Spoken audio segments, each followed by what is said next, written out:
we're going to get started with this evening's event. Okay. Can you all hear me fine? I can. Good? Okay, great. Welcome this evening to Artful Dodger. Quick thank you to Artful Dodger for hosting yet another wonderful event. So I just want to, on behalf of myself and my First Nations community, I want to welcome you all onto Treaty 4 territory. This very land that you're on is the original people, belong to the original people of Canada, which is myself, I'm Cree. As well in Saskatchewan, we have Métis, Saulteaux, Cree, Lakota, Nakota, Dakota, and Dene people in Saskatchewan. So again, welcome. So just some housekeeping before we start our panel discussion. For some of you that may have not been here before, over to the right side behind the wall there are the washrooms. And, pardon me, so for tonight's event and panel discussion, we're going to be talking about some sensitive topics.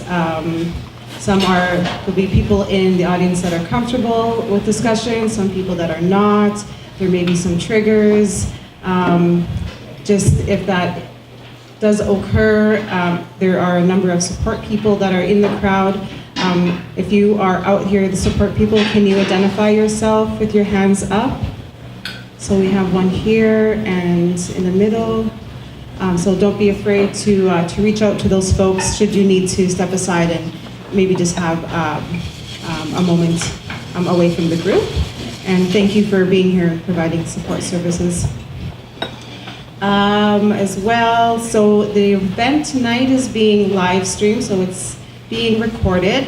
If any of you are watching, can you check, just maybe double check throughout the night if it's working. If it's not, maybe just give us a heads up and we'll make sure that it's working fine. There's also a hashtag for this evening. It is hashtag SAA Regina, for those that are on social media.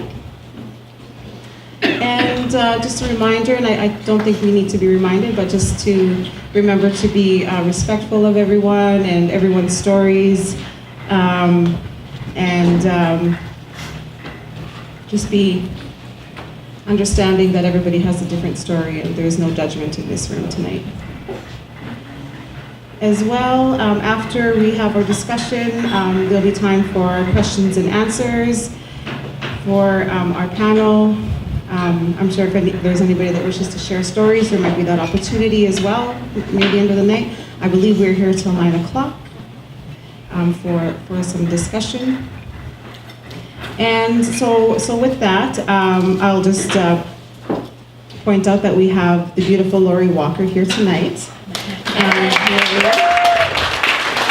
I feel the most honored because she walked up to me and she said, "I taught you one time, didn't I?" And I'm like, "You remember me?" This was probably 3 years ago, and yes, I admire her teaching, and I feel very special that she remembered. Like, you probably see hundreds of students, so thank you. Getting older. And the organizer of our event, Joanne Ogilvie.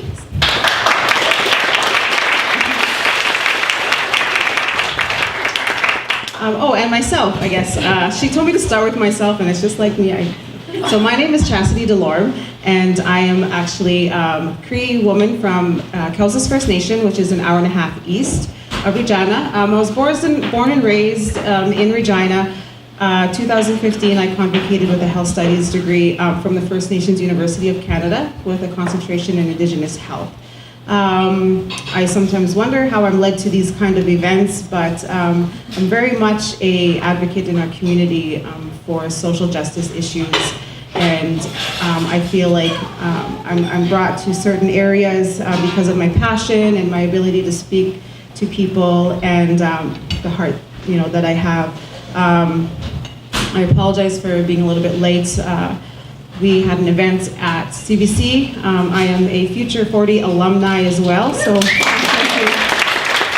So I was actually there supporting one of my friends who is a CURT recipient. She's the owner of the Miosowin Salon and Spa. She's a First Nations woman, and so she won an award, and I was there mostly to support her, to be there with her. So, so that's a little bit about myself, I guess. It's also her birthday. Oh my God. Thank you. Yeah, yes. So, quick little story. My sister texted me earlier tonight, and she was like, "So, what's your birthday plans?" And I'm like, I don't know. I said I didn't make any plans. Nobody, like, who makes their own plans? I don't make my own plans. So that's what I said. Who plans their own supper? So I had, like, just the other day, I was like, yes, I'll do this event, and yes, I'll go there, because what else am I going to do on my birthday? So now she wants to have supper, and I'm like, no, I'm busy. So this is my birthday, and you know what? I wouldn't want to be doing anything more than doing something in my community. So yeah. All right. So I'll start off with a little bit of biographies of our speakers, our panel presenters. So Lori Walker, she's a sessional lecturer at the First Nation. Well, she was at the First Nations University at one time as well, at the University of Regina since the fall of 1997, where she teaches for the Department of Sociology and Social Studies at Luther College and the Department of Justice Studies. She holds a Bachelor of Arts degree with a double major in Sociology and Political Science, a Master's of Arts degree, both from the University of Regina, and a PhD from the School of Criminology at Simon Fraser University. Woo!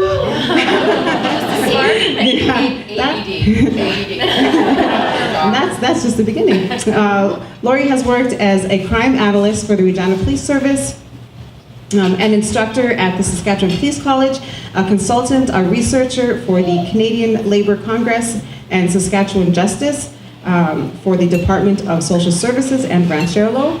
Her passion for social justice is very apparent from the moment you meet her, and I can attest to that. And she can be credited for enlightening and motivating many students over the years to become activists. Absolutely. Her dedication to students as an educator, unsurpassed by most in the world of academia. Her teaching style forces her listeners to look, what's this word? Sorry. Intrinsically, and think critically about how they influence the world around them, which makes her such a perfect fit for this conversation we're about to have this evening. And I will attest to all of that 100%. Yes. And the coordinator of tonight, and where all of this was born from, was Miss Joanne Ogilvie. She works as a paralegal at an immigration law firm in Vancouver, BC. Born and raised in Regina, she attended University of Regina, taking as many courses as she could from Lori. I thought we were done with your biography. And obtained a Bachelor of Arts degree with a major in Sociology in 2009. After spending much time working in refugee settlement as an employment counselor at an immigrant service agencies like Moose Jaw Multicultural Council and the Regina Open Door Society, she moved to Vancouver to attend the University of British Columbia, where she obtained a certificate in immigration law policies and procedures. After working through personal sexual assault trauma, Joanne became an active voice for both online and her community around the issues of gender-based violence. So let's give them both a round of applause for me.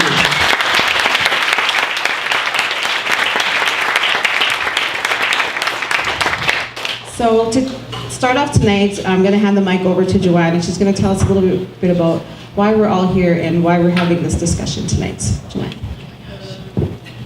I really like the part where you were talking. I just got to sit here and listen. So thank you again so much for everyone who came out this evening. This turnout is beyond what I expected or anticipated when I first decided that I wanted to do this. It really was only a month ago. I was coming down. Ross Kelsey from the University of Regina had invited me to come down for their Men Up Against Violence Week at the university. And I thought, if I'm gonna be home, I've gotta make the most of my time. So that usually means like seeing all my friends and family, but also I thought I could take advantage of the extra time I had to do something like this, which is something I've always wanted to do since I experienced my assault. So, I mean, I can't really express to you how important this is to me and how much it means to me that you all came. So really thank you from the bottom of my heart.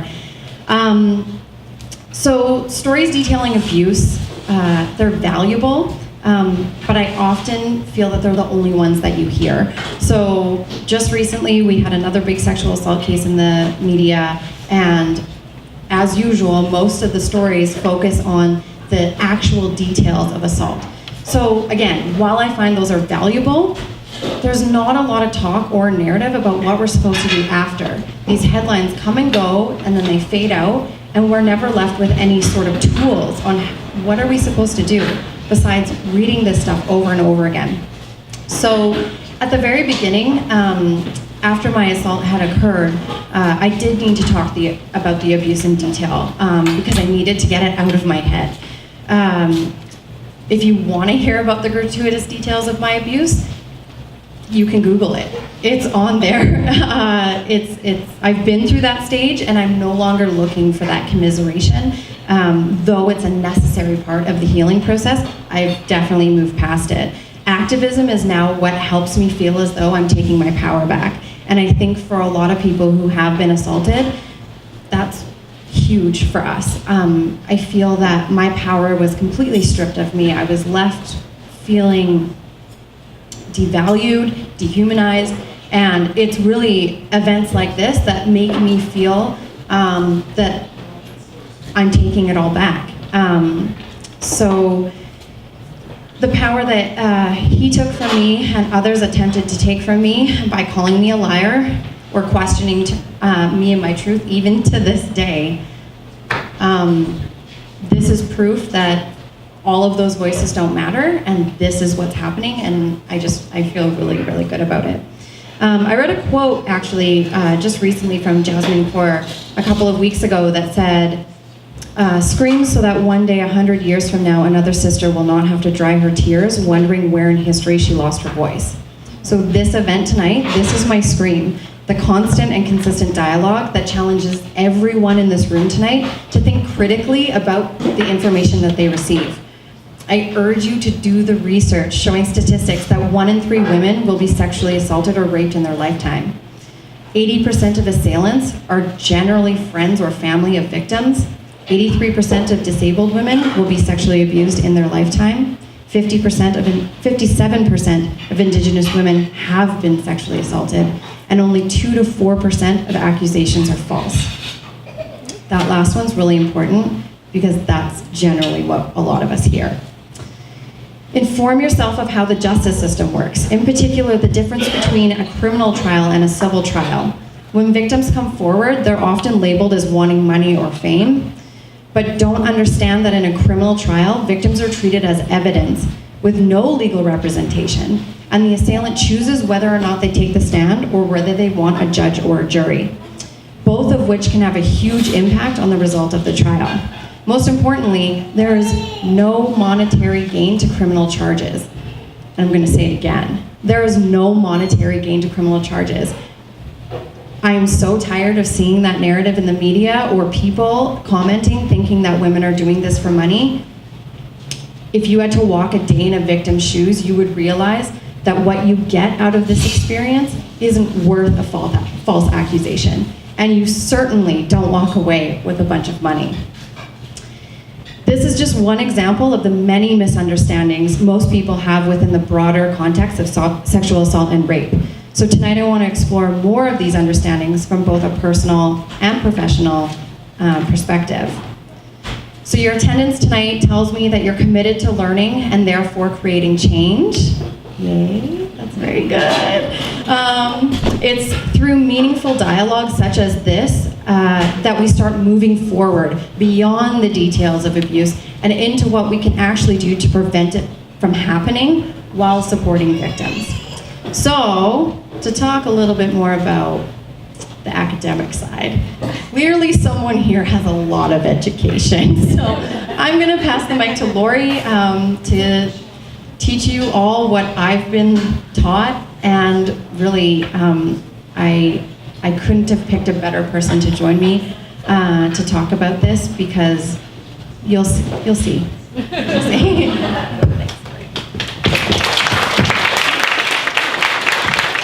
I'm really proud of Joanne. As a former student, I feel like we've come full circle. So I'm so happy to be a part of this, and I'm so proud of you. I'm going to start from the mantra that the personal is political.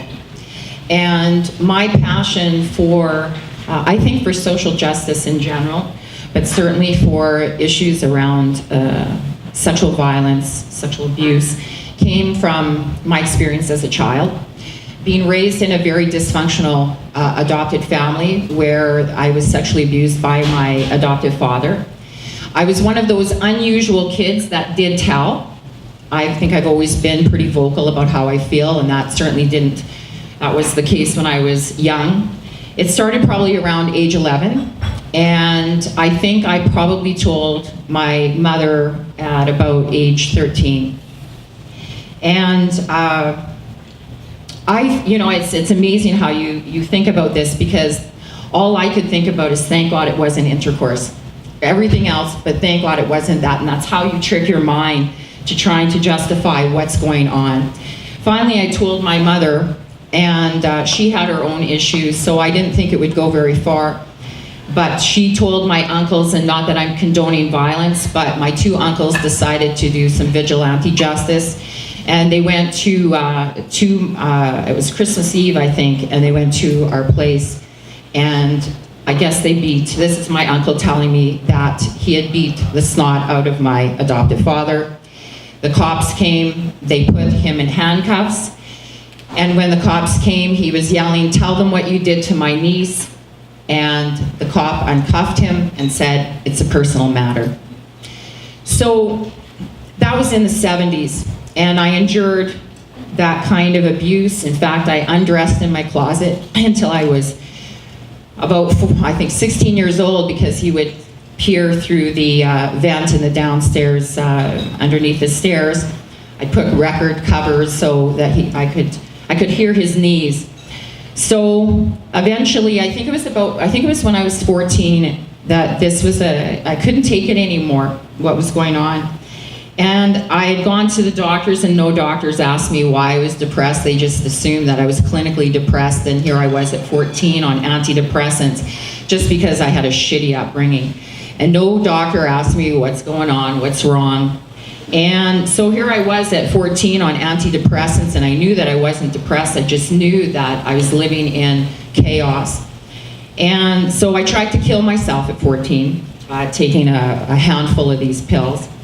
And I survived that, and I made it my goal after I survived that, is that I was going to tell my story to whoever would listen to my story. And so what really helped me was that practice of eventually, when I was old enough to really tell that story to people who could understand. And what I found out as a crime analyst and somebody who teaches criminology is that statistically, anybody who is sexually abused when you're young, or sexually abused or abused generally, will probably be abused several times over the course of their lifetime. I have been in bad relationships that have been abusive, but that was sort of normative behavior. It was only when I sought out counseling when I was 30 years old that I started to connect the dots with regards to my behavior and my behavior patterns. Everybody deals with sexual assault, sexual abuse in their own way. And my way certainly was to be vocal and tell my story. But it was really helpful to talk to somebody and make sense. I found myself entering into relationships a lot of relationships looking for love, looking for somebody to love me. I started to connect those dots and say, okay, what I've gone through had an impact on my behaviors. I was one of those kids that had to be the best at everything. And I was always trying to get some sort of, attaboy from my parents, looking for that kind of acceptance and love that never, ever came. So by the time I was 30 years old, and not that I think that these programs maybe do great things, but at that time there was Sally Jesse Raphael and there was Phil Donahue, and they had people on there talking about their shit and just everybody telling their stuff. And I was like, oh wow, everybody's telling their stuff. But it was a catalyst for me. So I started to see a counselor, and I started to connect those dots and understand why my behaviors were the way they were, why I was entering into relationships that were really destructive and very volatile. And so that really helped me. So I have experienced other types of sexual assaults over the course of my life, but needless to say, as I've turned 53, the older you get, the more you don't give a shit. So I tell it the way it is. And so that's the beauty of getting older. I'm telling you that for free. So counseling helps. So what changed my life? Counseling changed my life. Another thing that changed my life was telling my story and used it as a teaching moment. My students that are here that I've taught, students that are here that I'm teaching just now, know that I'm very open about my past. It's an interesting little dynamic though. Up until the time that my adoptive father died, and that was about 3 years ago, I just said to students that it was a family member. It's really weird how you protect perpetrators. So I was still protecting him. When he died, I said, all bets are off. It's my adoptive dad, Bob. And so it really helped to tell my story, and I use it in my classes when it is appropriate to talk about that. And just to give you some perspective of how powerful that is, when you tell your story, is after a semester, I was talking about dating violence. And I was teaching it as a televised course, and I was looking into the camera, or I think I was looking at the camera, and I said, it's not your fault. Nothing special about that. I get a phone call from a student that was off campus taking my class. She says, I'm the same age as you, so I think I was about 40 at the time. And she said, thank you so much for telling your story and telling me that it wasn't my fault. She says, I was raped when I was, I think, 17 years old. She was on a date, and she said, I never told anyone, and I've carried that shame for my whole life up until this point, and because of what you said, I told my mother.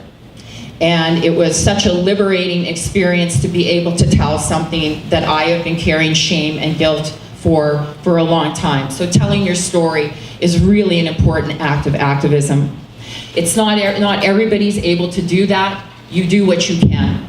But you could be an ally to somebody who tells their story. Also, as a crime analyst, I got to read case after case after case of people who have been sexually assaulted.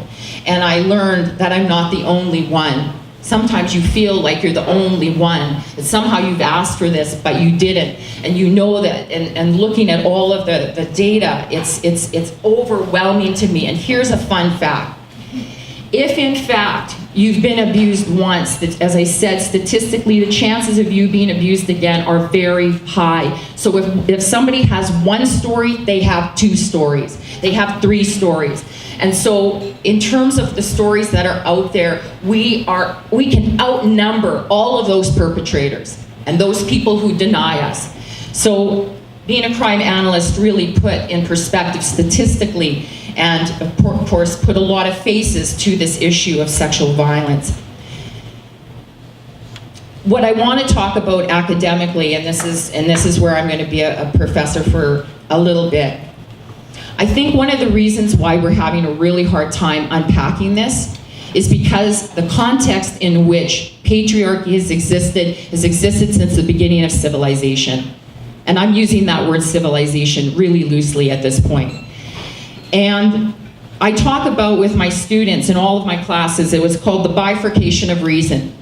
And it was how we organized the world in dualities. We understood things in terms of oppositions.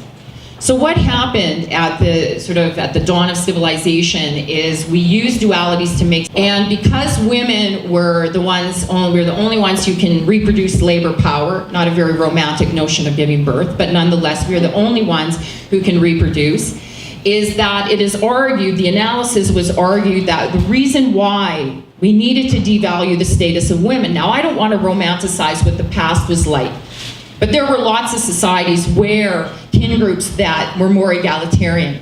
They may not have been matriarchal in that sense, but they were matrilineal, they were egalitarian, they were cooperative. But somewhere along the line, we had to devalue the status of women. Why? Because women are the only ones who can reproduce future labor power, so how are we going to colonize? How are we going to be able to, take over lands? How are we going to build big things? Well, we need labor. So if we can control women, if we can devalue women and ensure that they are weak and that they don't have strength and that they remain silent, then they can reproduce. And we are not talking about reproducing just generally. We're talking about increasing reproduction so that we increase the number of boys being born. And so women were controlled. So the bifurcation of reason said women are the only ones who can give birth, so they're relegated to the body. Men, because they're unfettered by birth, they're relegated to the mind. They're the philosophers, they're the lawyers, they're the scientists, they're the really smart ones. Men are rational, women are irrational. Men are objective, women are subjective. Men are aggressive, women are passive. And it's one thing, as I say to students, it's one thing to say at a certain moment, I can be irrational in one moment, and another moment I can be quite rational and irrational and objective and subjective in another, and aggressive in one moment and passive in another. But the problem came is when there was a determination that those abilities and those attributes attached to femininity were seen as inferior, and those attributes and those abilities that were attached to masculinity were seen as superior. Now, it's one thing, if you've ever had a discussion with anybody at a party and they just make these ridiculous claims without any information, without any data, I'm a bit of a, I don't want to say pitbull because they're nice, but I get on people and say, how can you make that claim without any evidence? I want to know where you got that from. So it's not enough to say, well, women are this way and men are that way. How do you make that stick? Because I was raised Catholic, and I'll just be very clear right now, I'm not a religious person, but I was raised Catholic, so I call it the unholy trinity between science, the state, and the church.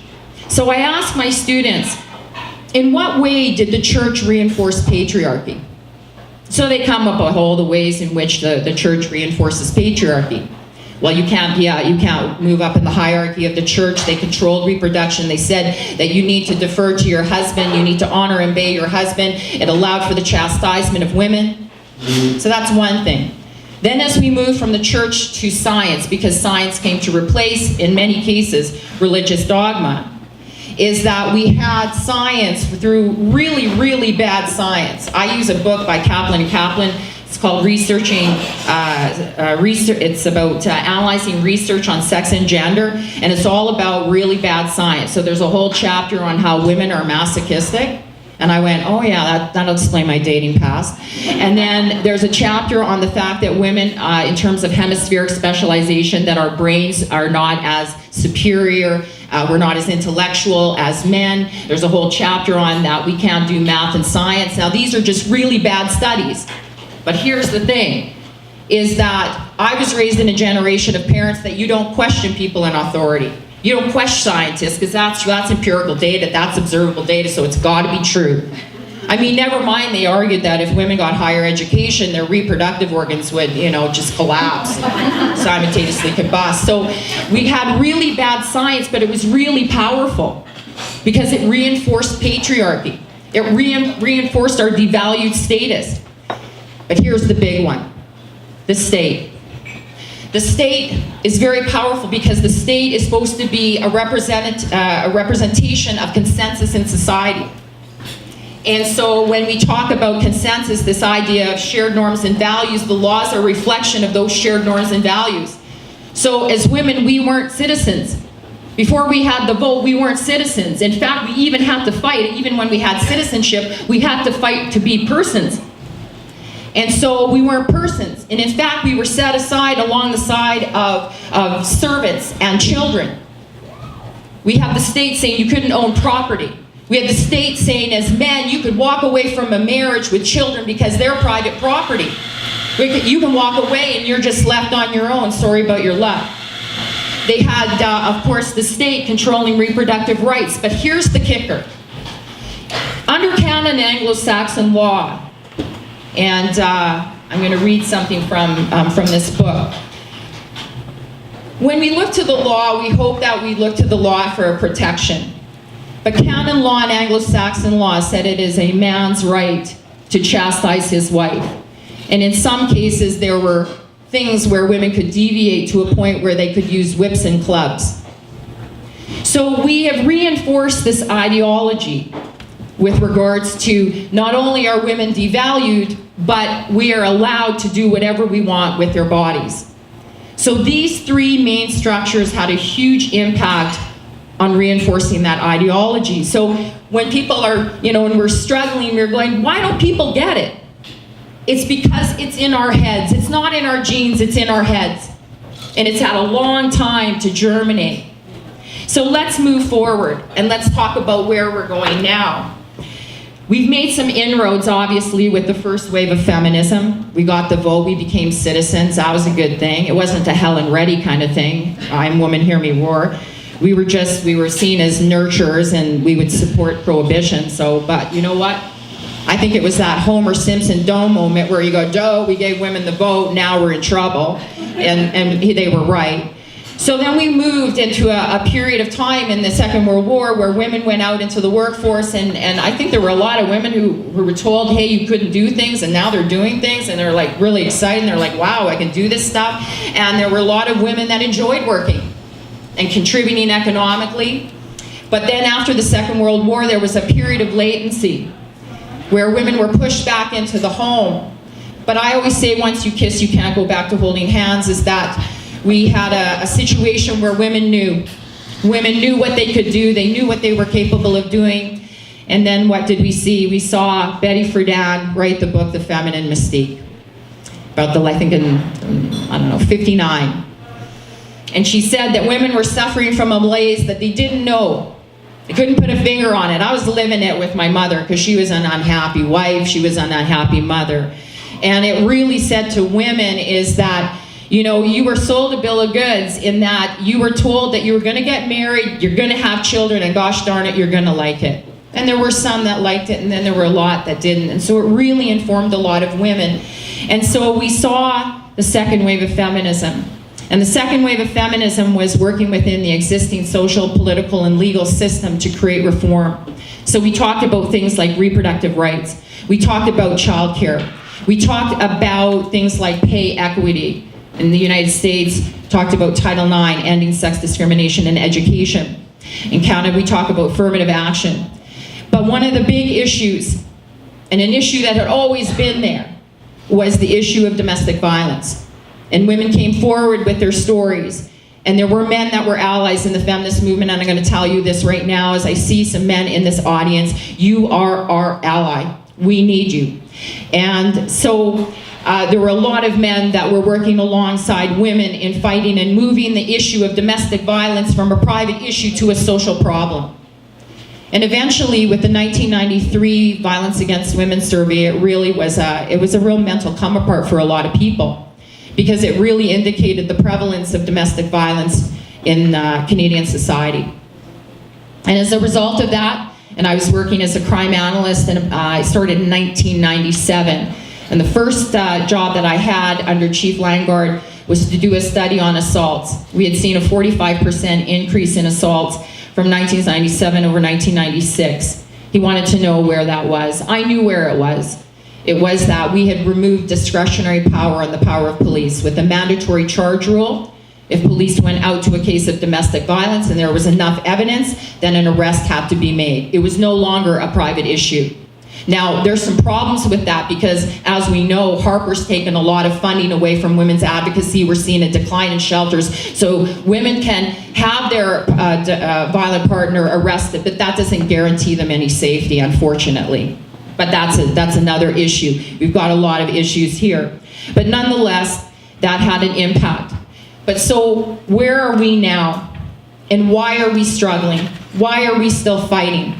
Sometimes I equate it to, there's a van and you're running a marathon and there's somebody in that van throwing crap right out of that van and you're trying to dodge this. Because it's like we go, after Trump got elected, which I was in tears with that whole thing, because it was like I went to bed in 2016 and woke up in 1950. So let's talk about why we know we still got a problem here. And I'm just going to mention a few cases. Besides the whole pussy grabbing business of the President of the United States, and nobody really addressing that, but everybody's of course all up in their arms with Harvey Weinstein, but you've got a president who's talking about grabbing pussy and has not been held accountable. We have a judge in Manitoba in 2011, Judge Dewar, who in a case of sexual assault, said that he was only going to give this young man a 2-year conditional discharge, I think, because she was wearing a tube top and sex was in the air. We've got Pamela George, the Pamela George case, which most people are familiar, who from time to time worked as a prostitute to take care of herself and her children. And I was fortunate to write a couple of articles for the Prairie Dog at the time and talk to people who knew her. Most people know the story, but when the judge admonished to the jury that they had to take into consideration that she was a prostitute, and I've always maintained, I don't care if you are wearing saran wrap, no means no. And just because somebody's working as a prostitute does not give you a right to harm them. And yet, he admonished to the jury that they should take into consideration that she was a prostitute. Well, I will guarantee you one thing. If that was a white girl, and it was 2 First Nations men, I'm going to guarantee it's a whole different outcome. I think those guys served 3 years, less than 3 years. That's disgusting. And so those are just a few of the cases. I could go on, and believe me, if you have taken my classes, you know that I can go on. So what can we do? Or what are some of the other challenges? Well, I'm going to say this, and I'm sorry to say this to a large and disproportionate audience of women, but I tend to think that I'm preaching to the converted. But some of our own worst enemies are other women. And I feel like we have such a responsibility to educate our girls at a very young age. It really is disturbing that we are sexualizing our girls from the time they are born. And I show a film when it's available online called Sexy Inc., and it talks about the hypersexualization of girls. When you've got underwear that is being made for 6 and 7-year-olds that says on these little thong underwear, I did your boyfriend, or a cookie with a bite mark in it saying, bite me. We got problems here. When we tell our young girls that their value is in how they look and how sexy they look and how pretty they look, when you have studies that ask girls, would you rather be smart or would you rather be pretty, and the disproportionate say, I'd rather be pretty, we've got a problem. And so as far as I'm concerned, one of the solutions to that, and they talk about it in Sexy Inc., is I think that we should be having these discussions with our boys and girls at a very young age. And it has to be age appropriate, but obviously I think we've got major issues because we're fighting against an industry that sexualizes and objectifies girls at a very young age. We're also fighting the media that plays a really big part in all of this. And I know that that was a big part of what Joanne was talking about. I see the role of media, of course, reinforcing a lot of these patriarchal ideas and the objectification of women and the hypersexualization of girls and women. So what happens is it's telling a story to both girls and boys. So we need to be educating our boys as well. and they are part and parcel of this. And that's why I, Roz, am a big fan of the Man Up campaign. And I think, listen, we can't do it alone. We just can't. And nor should we. Because the reality is this. When we look at issues of sexual violence, we blame girls. We say, what did you do? The question isn't, what did you do? Why are they doing it? That's the question we should be asking. And so I think the Man Up campaign is really so instrumental in creating allies among our males. So I thank you for that that particular project that you put so much time and effort into. So what I want to say about the Weinstein case is that, you know what, it's really unfortunate. I've read, of course, a lot on the social media about, well, I don't want to say me too, me too. It's unfortunate that when you told your story the first time you weren't believed, second time nobody believed you, and then you're like, well, Jesus, I have to wait for Harvey Weinstein to come along and all of these, actresses to come out. Yeah, you know what, it sucks. It really does suck that you weren't believed the first, second time. But you know what? I'm going to piggyback on this like you won't believe. This is a cultural shift. This is an opportunity for us. And so it means tell your story if you're comfortable. Join a group. Do something like Joanne has done by organizing an evening like this. Do whatever you can. Use social media to connect with other people abroad, everywhere. We can make a change. I really believe this, and there's been a lot of down stuff in the last while. I've been pretty depressed of what's been going on in the world, and especially, when we had Harper and the whole niqab issue, and inciting all of this Islamophobia, and then we got Trump there, and I've just been really depressed. But you know what? This whole thing with Harvey Weinstein, I'm going to piggyback on this like you won't believe, and I hope you do too. So do what you can, but one of the things that a student asked me about, and I'm going to close with this, they said, Lori, when do we ever not have to call people on their shit? And I said, you're not going to like my answer.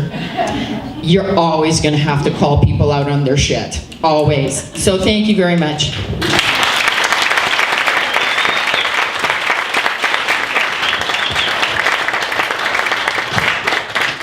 Told you she's good. She's good.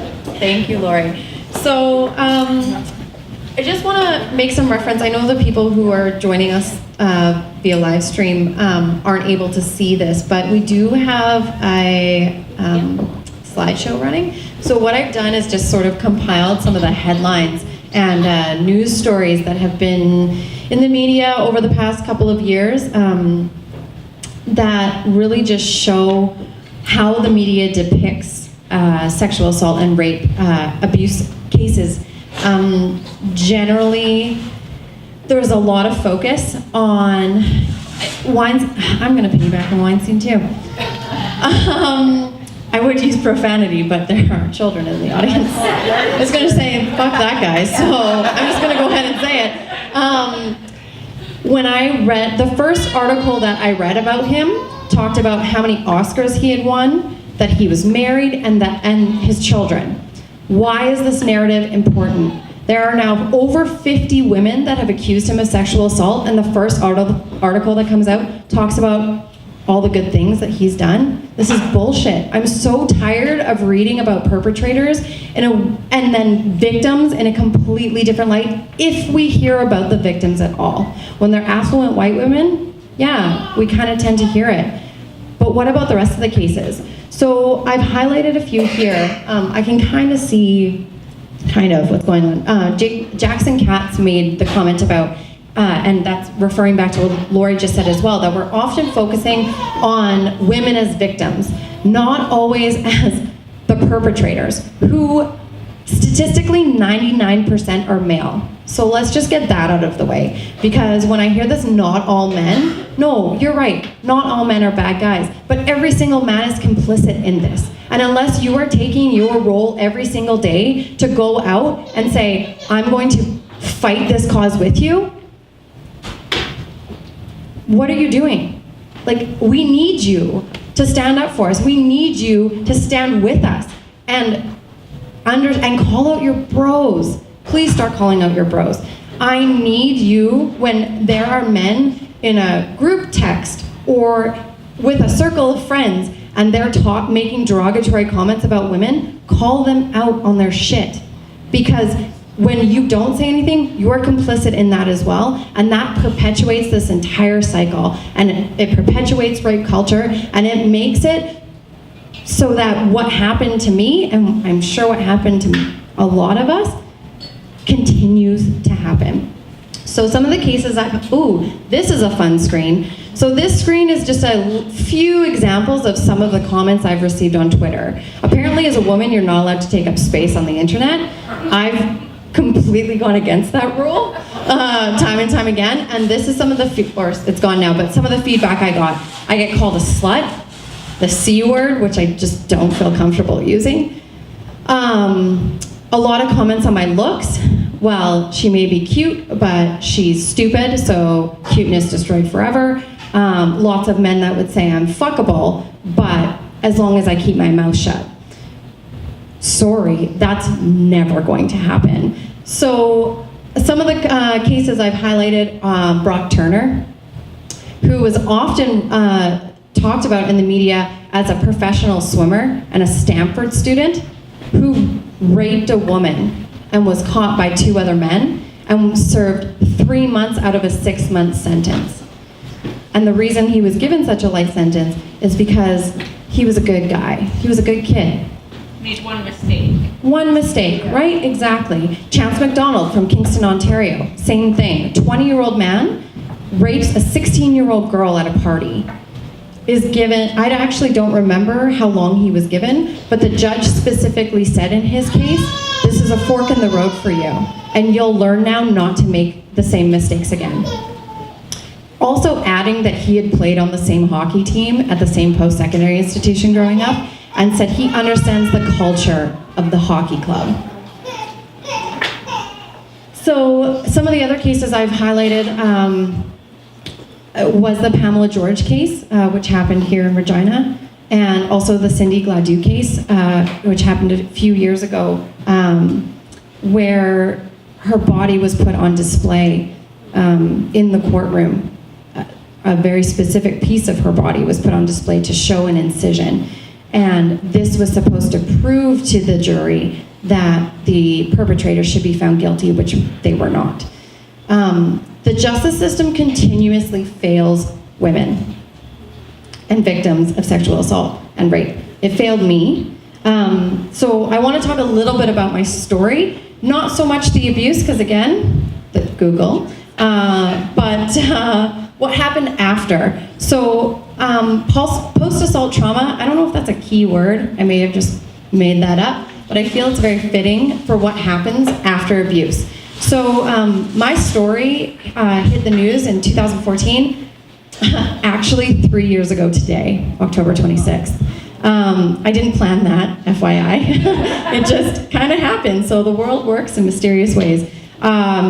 I remember being in the kitchen of my home and receiving dozens of text messages asking if the woman who had come forward against my abuser was me. It wasn't, but it could have been, because the experiences that she and many other women had talked about were exactly like mine, almost as if they had read my mind.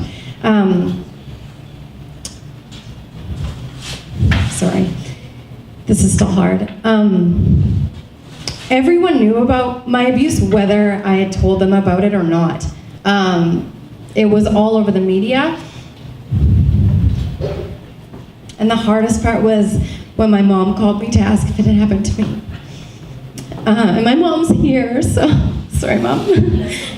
Thanks. My story stayed in the headlines for the next year, leading right up to the trial. And I started counseling. I was super, super fortunate to be able to receive phenomenal counseling. I was in Vancouver at this time. I had just moved there, actually, and so I didn't have a huge support system there.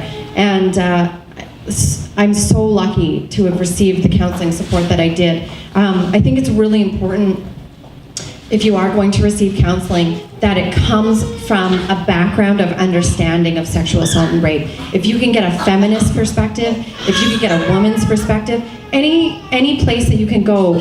I mean, the Regina Sexual Assault Centre is fantastic. YWCA are doing phenomenal things to help women, but coming from that perspective so they understand how this works.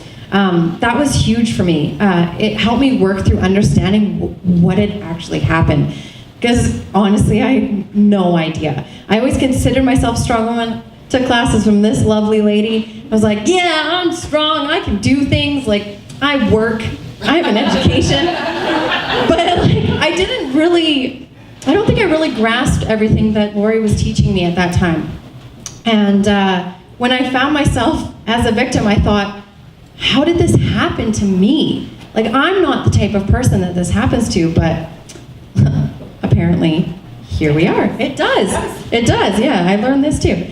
The media made me constantly question whether what had happened to me was abuse or not. And I think we're seeing this in the Weinstein case as well. We're seeing people say, at what point does it constitute sexual assault? Why are we asking that question? I remember being 11 years old and walking to my friend's house and being yelled at by a car full of boys. To this day, I walk downtown Vancouver to get to my job in the morning, and I've had to dodge a kiss from a man on the street. I have men, hey baby, where are you going? It's 8:30 in the morning. I'm just trying to go to work. If you could just leave me alone, that would be amazing. But this permeates every piece of our existence, and it is everywhere. So we need to stop having that conversation. If it makes you feel uncomfortable and devalued as a human being, it's harassment or abuse or assault. We don't need to make those distinctions. I remember sitting in my bed on verdict day, seeing what the result of dozens of women coming forward would be, only to hear not guilty on all counts. There were then conflicting sides. There was a narrative of women pushing the "We Believe Survivors" and "We Stand With Women" movement, countered by the women in the trial who were liars and colluded to ruin a man's life. It's often this idea that women are getting together being like, okay, where is he and how can we ruin his life? This is not something we do. We have much better things to do with our time than trying to seek out a man to ruin his life, I assure you. And even if that were so, the amount of people that actually serve time in jail for these crimes is less than 5%. So it's not worth it in the end to make up false accusations. Everyone had an opinion about my experience, whether they knew it was mine or not, and everybody talked about it. So this was in the workplace, on the bus, anywhere I went in public, amongst friends, but especially on social media. Social media is such a powerful tool, and I love it. If anybody knows me or follows me on social media, I am the queen all the time. But it comes with its setbacks, and you can see that by some of the responses I've received over the past few years. I never really understood the underlying misogyny that existed within our society and the patriarchal structures I existed within, both of which played a huge part in how I was able to justify the abuse that I experienced. Things like the fact I had grown up watching movies depicting abusive men, stalking their crushes, treating women like objects, needing to lose their virginity by prom, reading the 50 Shades of Grey trilogy, an entire porn industry that taught me that sex was largely for the pleasure of men and that abuse and violence were considered sexy. 60% of pornography depicts violence towards women. So when we have an entire generation of young boys and young girls learning about sex through online pornography, are they really learning about sex and consent, or are they learning about violence? I remember the day that my counselor actually asked me, a lot of my counseling was relearning sex and what that was for me. Because the way that I had learned it made me compromise myself a lot. I have done things in my life that I wasn't comfortable with people I wasn't comfortable with, because I felt that if I didn't, he wouldn't like me. Or maybe he would spread rumors that I was tight, or that I was a prude. And then, you know, you do things with these men and then they call you a slut. So really, we can't win either way. But I remember the day that my counselor reached over and she pulled my hair. She's like, "Did you like that?" Actually, no, that hurt quite a bit. She said, "Well, you need to think about then why you like that in the bedroom. So if you don't get your hair pulled and feel some sort of sexual arousal, then why are you allowing men to do it to you in bed?" That was something that I had to think about. So getting a little bit back to my case, the entire trial was live tweeted, which was great, and ripped apart every single day for weeks, right up until this day. I'm still arguing with people on the internet who think that I'm a liar and other people are liars. Many people close to me didn't know how to manage or understand me through this trauma because I was so angry. I was angry, I was frustrated, and really, most days I wish that I could go back so that none of this would have happened to me. I had some difficulties with my employer at the time, calling me into HR, asking me why I had missed so many days at work. And I remember having to leave and crying in the bathroom and saying out loud, probably scaring some people in the washroom, but saying, I never asked for this. I never wanted this. This was not my fault. This happened to me.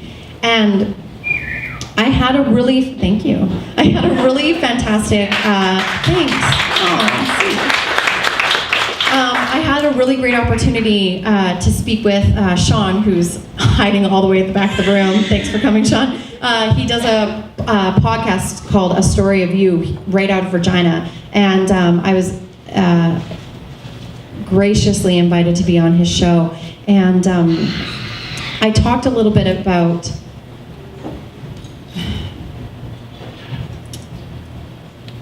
all of this trauma and anger and frustration and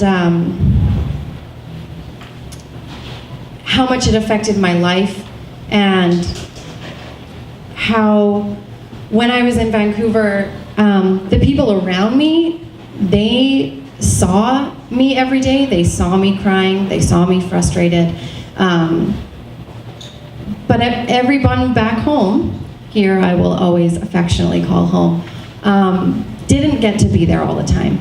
And so I know that there was confusion about what was going on with me.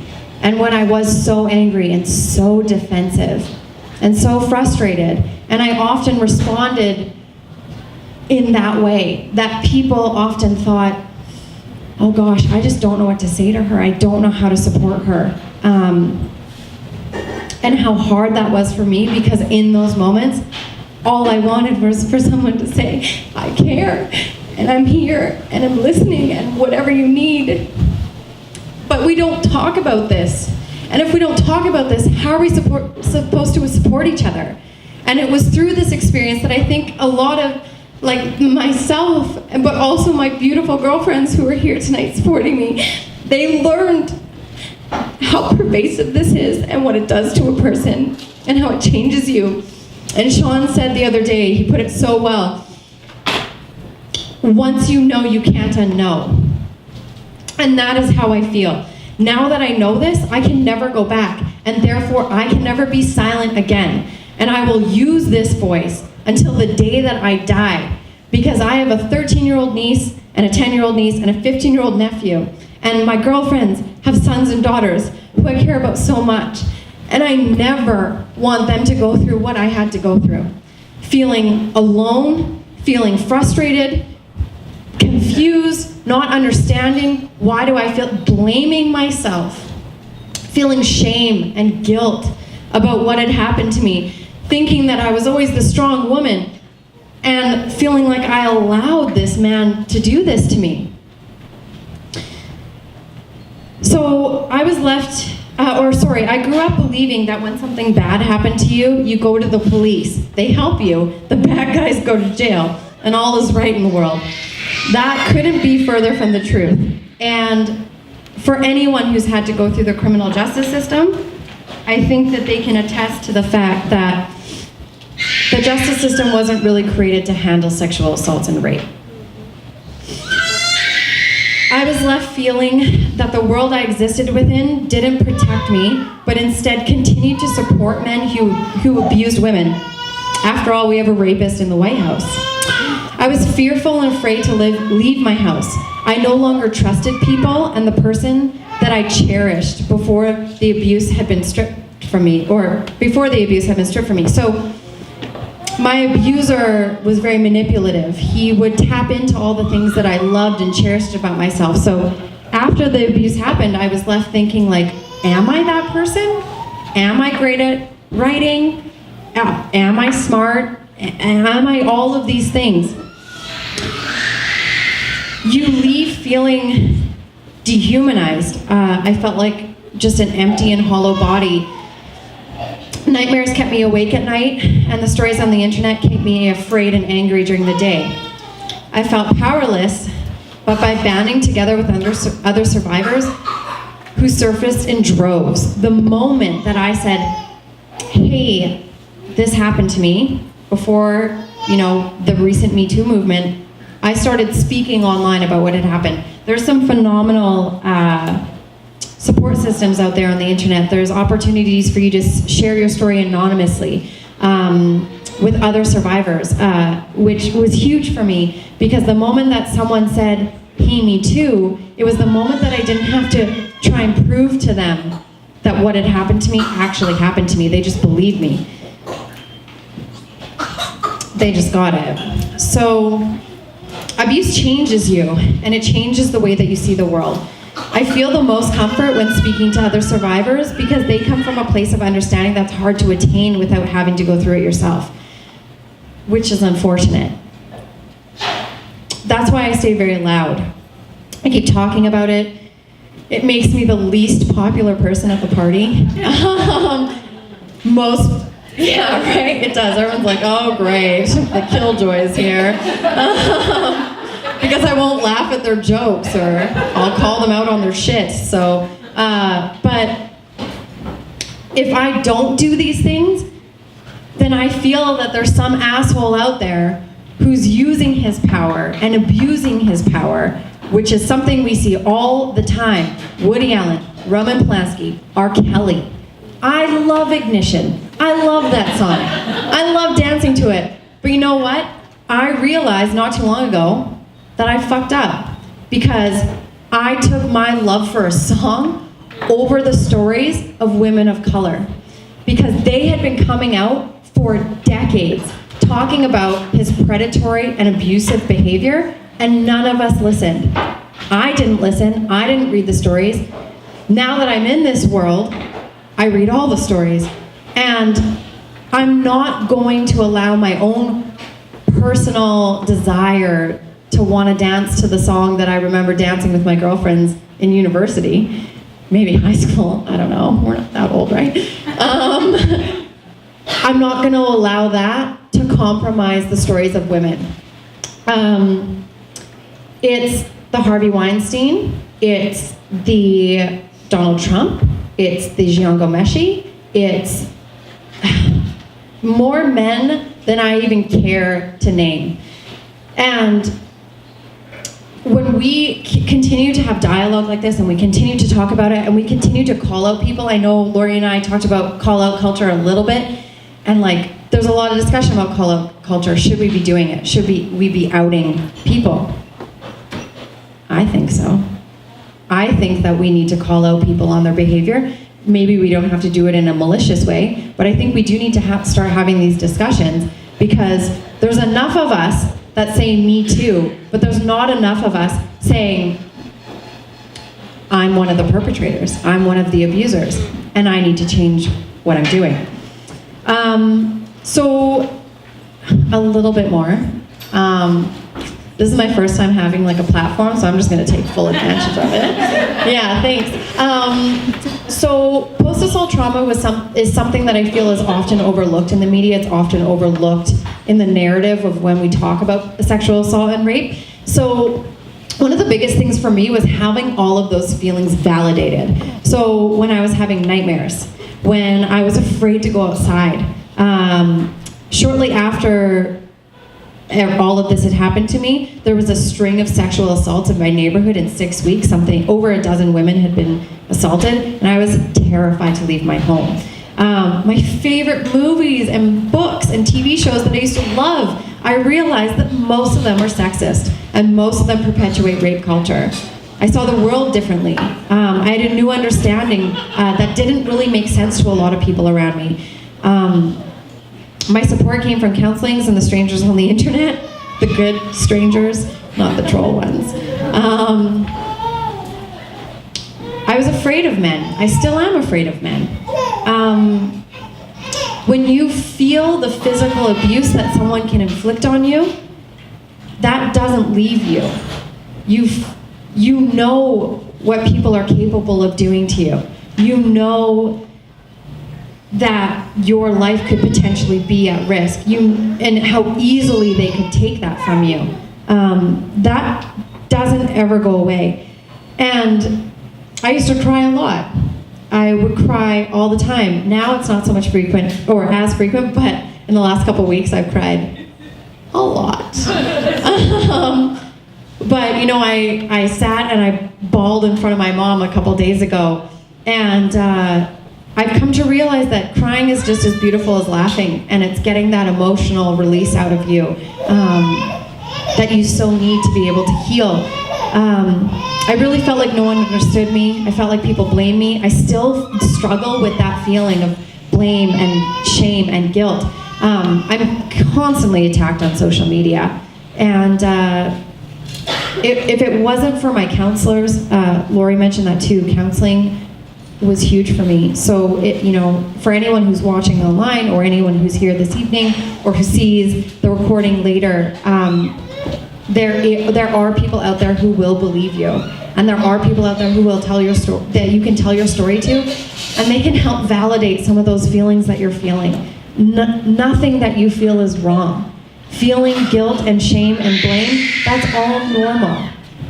And being afraid and not wanting to leave your house and feeling like no one gets it, that's all normal too, but I get it. I understand. I know how you feel. And I know it's hard to share your story, but when you can, and when you can do it in a safe space with women that support you, or people that support you and understand you, please do it, because we are powerful. And I look out amongst you tonight and I think, you are all my allies. You're standing in solidarity with me, and you're saying, I believe you. Yeah, Roz. And that is what helps me get going every single day. That's what helps me live past the Weinsteins in the media, because he will not be the last. He will not. There will be more, and this will continue. But the more we start doing this and having these conversations, my hope is that it is a cultural shift, and that we will start changing things, and that we will put pressure on our justice systems to say, hey, what you're doing is not working. And so I know we have a lot of advocates out here, and I just commend you so much for all of the hard work that you do, because it is because of you that I am able to even sit here tonight and talk about my experience. So with that, I just want to graciously thank the YWCA Regina. They were so quick to hop on board and saying, anything you need, we will support you. So thank you so much. Yes, thank you.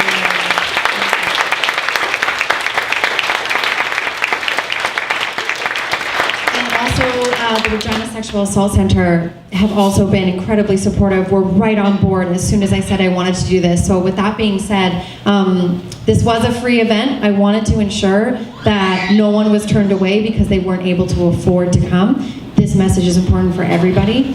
But there is a donation box. It's right at the back. If you would like to donate, that money will go towards these organizations that are helping survivors every single day.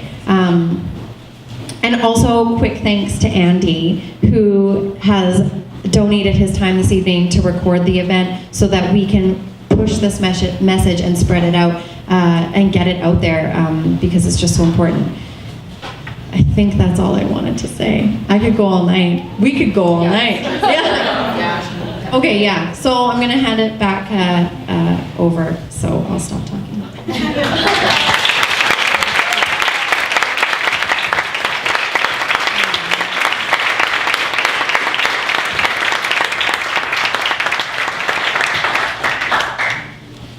Thank you. Thank you for sharing your stories. Thank you for the education pieces. It's never easy to go that deep and share those kind of stories. We're going to have some questions from you folks for these fine ladies here. I kind of wanted to take advantage of the situation and being up here. And sharing, my similar experience, and it has to do with, violence against women in the justice system, and it's my own experience, and so this is gonna, maybe, Lori could help me, and I remember now, sitting in front of Lori's classroom, wanting to ask this question, but yet not ready myself, because being afraid of my attacker, and my community, and what is going to happen to me if I ever call out this individual, because my community, my family, what would they think about me? And if that wasn't bad enough, the end result of the violence that I had endured was there was no charges laid because there was no evidence of this man attacking me, breaking my jaw, and ending up in the hospital 8 years ago today. And I'm gonna say 10 years ago today, because I remember now that all this is coming back. It was my 30th birthday, so I'm telling you my age.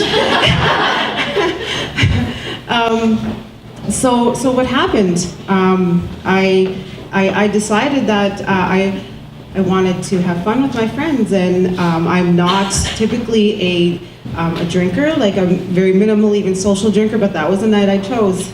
And I went to have fun, and there was this unfortunate situation with my best friend and I, and this man was not even a partner of mine, and he violently attacked me. He broke my jaw. Police were called, they came to the hospital, bruises, everything. There was not even a court case, there was nothing.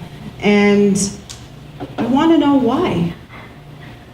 I want to know why that being assaulted with my jaw broken, and not only was my jaw broken, but it didn't heal properly because the surgeon didn't heal properly. 2 years later, I had to have my jaw re-broken to have reconstructive surgery.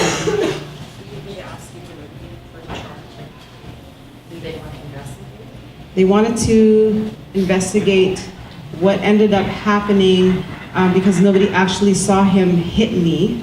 Although I remember him distinctly saying, if you don't shut the F up, I'm going to knock you the F out. And that's in my statement. That wasn't enough. He said, the police officer at the end of the day, after a few weeks of this trauma,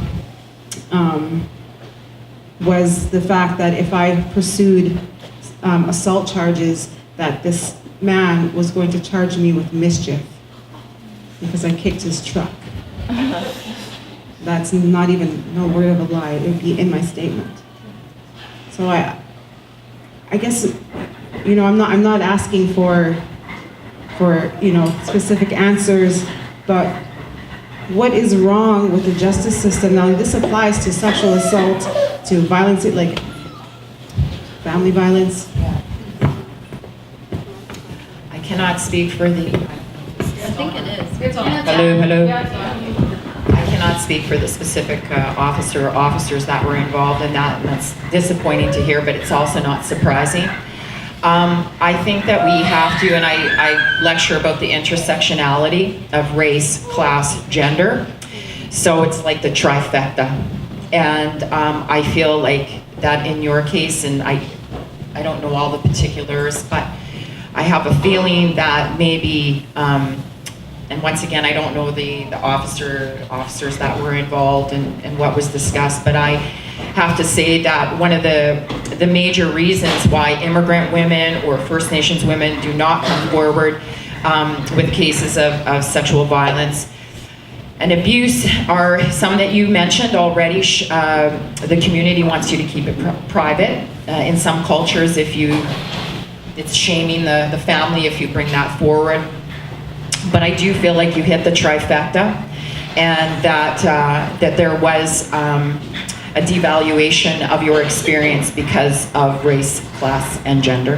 And I don't, like you said, there could have been alcohol, so they're going to devalue that as well. And somehow you asked for this, and so I cannot, like I said, I cannot speak to the particulars of that case. But if I were to be a crime analyst and put my hat on in that regard, I do believe that you were devalued because of those major factors. I'm sorry about that. So, the point of that, for me sharing that, was just to bring light to the justice system, and that we can't depend on the justice system, and that's why we have events like this, to raise awareness that these stories are out there and they're not being told. And how do we support each other, and how do we come together in these social justice issues as a community, because clearly government systems are not supporting us. So we need to have more events like this. And for myself in particular, in our First Nations community, we need to have events with crowds like this. And the reality is that we don't, and I don't know if she's still here. Oh, Shauna's over here. She is the founder of the White Pony Lodge in North Central. So she's definitely an advocate in our First Nations community for violence against women. And so happy that you came. We're so under represented at times, and so therefore, maybe this is the birth of a future event, Shauna, that we could have in our community, and have all of you folks join us as allies. Chasity, I just want to...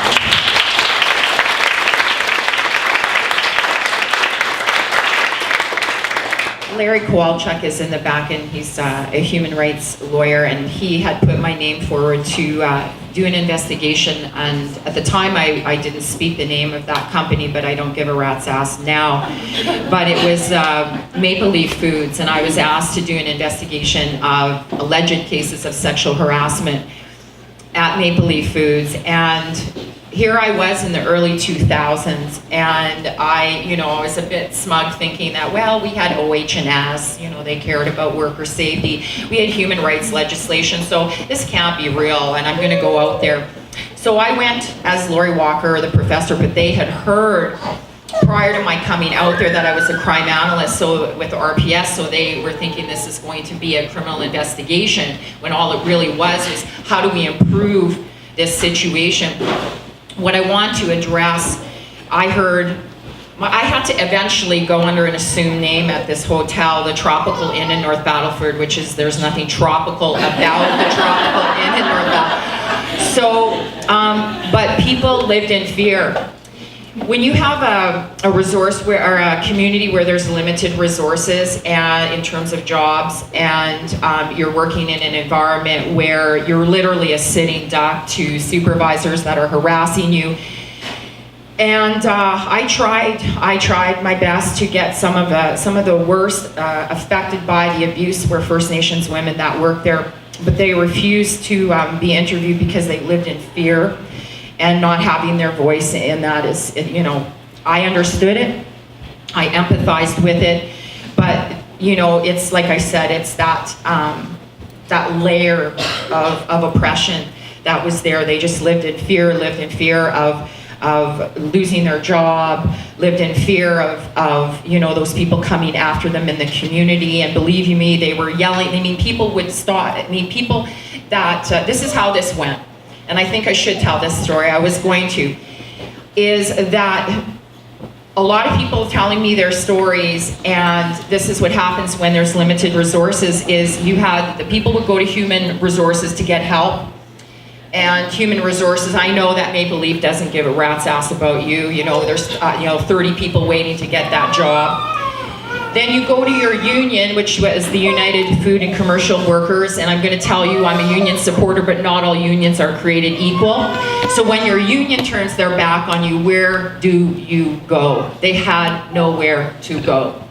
And so all I could do at the end of it, and I heard some pretty horrific things. Women who wanted an aspirin, whether they had a headache or they had cramps, they had to go to this supervisor who was one of the major harassers, and they'd say, I need an aspirin, and he had the key to the box, and he'd say, well, show me your tits and I'll give you, an aspirin. So I listened to all these stories, and so when we had a meeting when I finally finished my report, and there was the lawyer for the union, the lawyer for the company, the lady from human resources, the treasurer from the union, and the president of the union, and I can't remember the gentleman's name from the CLC, I said, the only thing that I can do is give a voice to everyone that talked to me.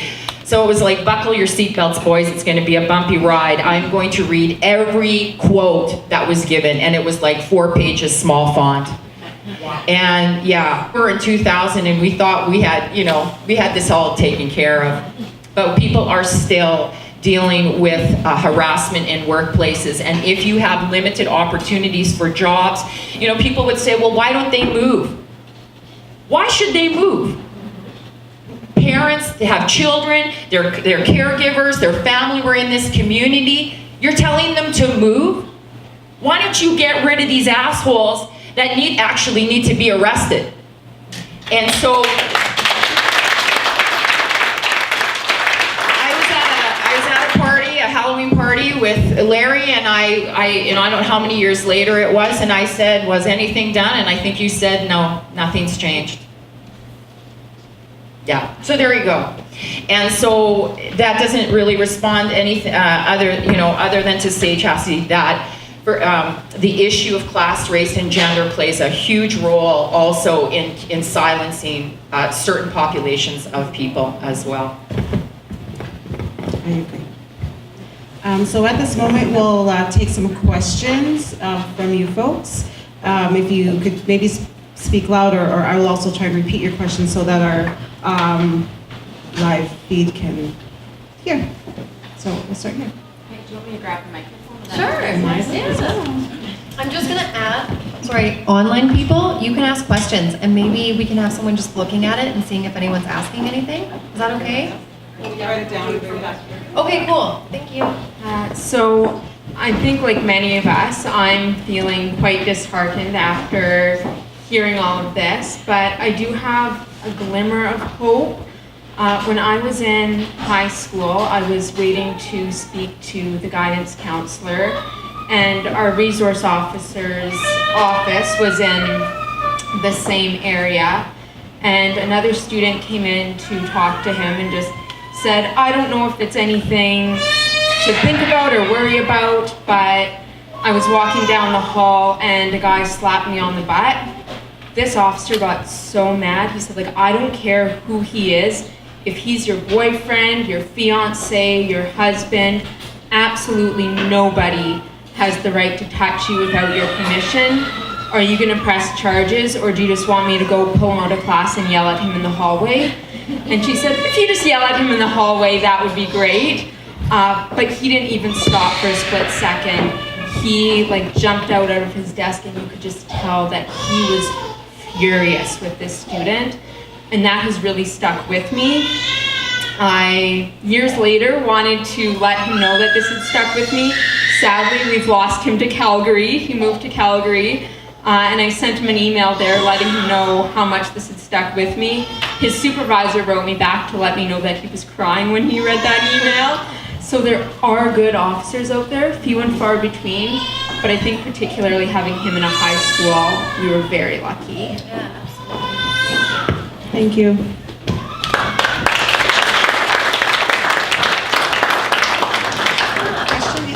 I have a question. My youngest daughter is 13. And I would like some advice for her on how to handle kids at school that are still little assholes. Like last week, one of the boys went up to another girl and said, "I'm gonna F the shit out of you." What did he say? He said, "I'm gonna rape the F out of you." "I'm gonna rape the F out of you."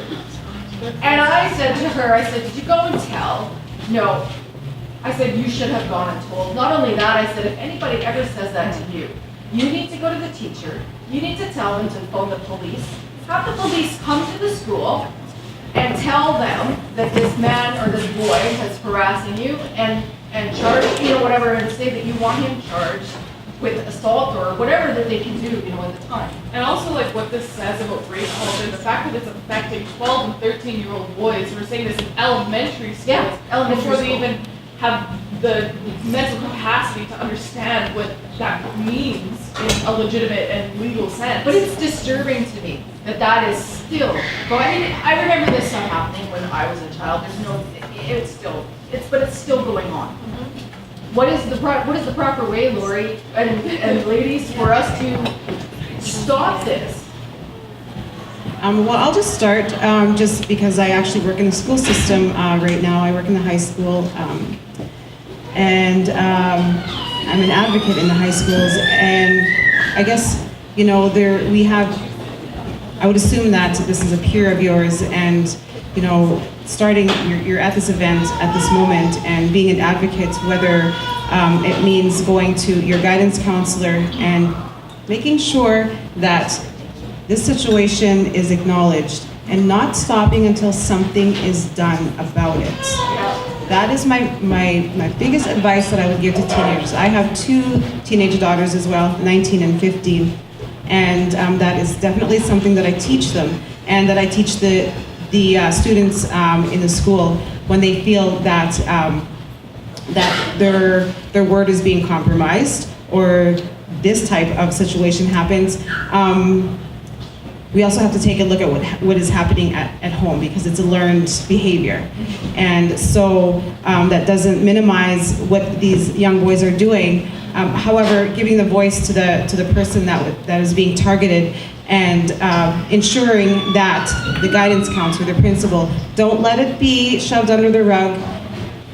Keep doing something about it. And if it means the child is uncomfortable, as the parents, making sure that your guidance counselors know, that the vice principals know, until something is done about it. And that's what often that I've seen working in the school system that happens, is that they are very, very busy in school. I see it. I see the teachers working ongoing, the principals, the vice principals, the guidance counselors, and I'm not minimizing anybody's story. However, you have to keep bringing up the issue and asking, what is the follow-up? What has been done until you're, I'm not going to say satisfied, because there's really never 100% healing from those types of situations. So basically be adamant and teach your children, the students, to be adamant about making sure something's done. And if nothing's being done, some schools have social justice groups bring these stories up. And if you can't find somebody in the school to support these stories, then bring someone from the outside in to help with these stories, just like we do here. All I'm going to say and add to that, unfortunately, Courtney, is that in talking to students in my 21 years of teaching, it's amazing how much bullying goes on. We know bullying goes on, but what upset me was how many teachers participate and reinforce the bullying as well. And that's disturbing to me. So I hope that you can find somebody in the school system there that will listen to you, because it's very disturbing to hear that teachers participate in reinforcing bullying as well. I just have 2 quick things to say. So the first one is that for your daughter, I know how hard it is to have to tell your mom these things. And it's hard to have to go to anyone and tell these things. And so I think there's a lot of pressure from other people saying, don't say that about him, like we don't want to get him in trouble. But as someone who has come forward and talked about someone and lost a lot of friends, it's always so worth it, because standing up for yourself will never be the wrong decision, ever. And so I'm so proud of you for being able to say, this happened to me, because we need to talk about that more. And people who are saying these things to us, they need to be disciplined. They need to be taught and educated that this behavior is not okay. So on top of that, I am living in Vancouver now, and I met a young man named Ryan Avola. He is doing incredible work in Vancouver. He actually goes into elementary schools and talks to young boys about toxic masculinity and gender roles and deconstructing these issues, consent, because we need to start targeting these children. They're the ones who are, it's 12 and 13 years old. I have no doubt that it's younger. They're learning about sex, they're learning about violence, they're hearing these things on the news. We need to start having these conversations, and it needs to start as young as we possibly can, because we need the tools, because the internet is already there, whether we like it or not, and there's those pop-ups with pornography, and pornography is violent, and right away, 8-year-old boys are learning about violence against women. So the research is out there to support that, and there are good things happening. I know that I've talked to Ryan about trying to get him to Saskatchewan, so hopefully that happens. But there are supports out there, but I agree, you gotta advocate for yourself, because the way that things are set up right now, it's to not believe us, and it is to sweep it under the rug. So. Yeah, I also wanted to say that there are at least 10 member agencies in Saskatchewan that provide services, sexual assault services. And there have been programs developed specifically to provide education like this in schools, targeted for even as young as kindergarten. It's puppet education and ways to talk about sexual violence, body autonomy, consent in a way that's appropriate to each age group. But the difficulty that these agencies face in getting these programs into schools are parents. Parents are so fearful about teachers talk. And I can understand that teachers sometimes don't feel comfortable talking about these things, because it's a whole cultural shift, right? We're talking about people that have been exposed into this way of thinking. And so we're saying there are people who have developed this, who will give you this, they will come in, they'll do the training, but you have no idea the resistance that agencies face through the school board, the Ministry of Education, and at the very bottom, the parents, where they have to go through the whole, what are you going to talk to my kid about? I don't want you to talk about this, and that. And in the end, what are you going to talk about if you can't talk about what your body parts are and how to say no? So, I think that's the other thing, is we need to demand these things. We say that workplaces should have OH&S and there should be sexual harassment talks. This has to be in schools, and as young as you can. When we make posters for university about consent, people have been having sex for 5, 6, 7 years. Yeah. At that point, what am I changing? It has to start younger. And there have been programs developed that are working great. It's best practice based. Even Lisa right here, if you guys talk to her, they have a whole system, a puppet, and, stops the violence. So we have resources, but I think, some of the barriers really start with us. So, if I could encourage parents to tell your schools, I know there is a prevention education out there developed specifically for this. Bring it to the school, demand it. And when they want to bring this in, don't ask for, the barriers that are there to bring this on are quite high, so, yeah. What are the resources so that we know who to advocate for? Do you want to come? You're great. I hired her. I just am having a really tough time being like, how can I eloquently put everything you just said? Do you mind, or do you want me just to reiterate? No. So can you list? Yeah. Right. Thank you so much. I think this is another student of mine. Yes.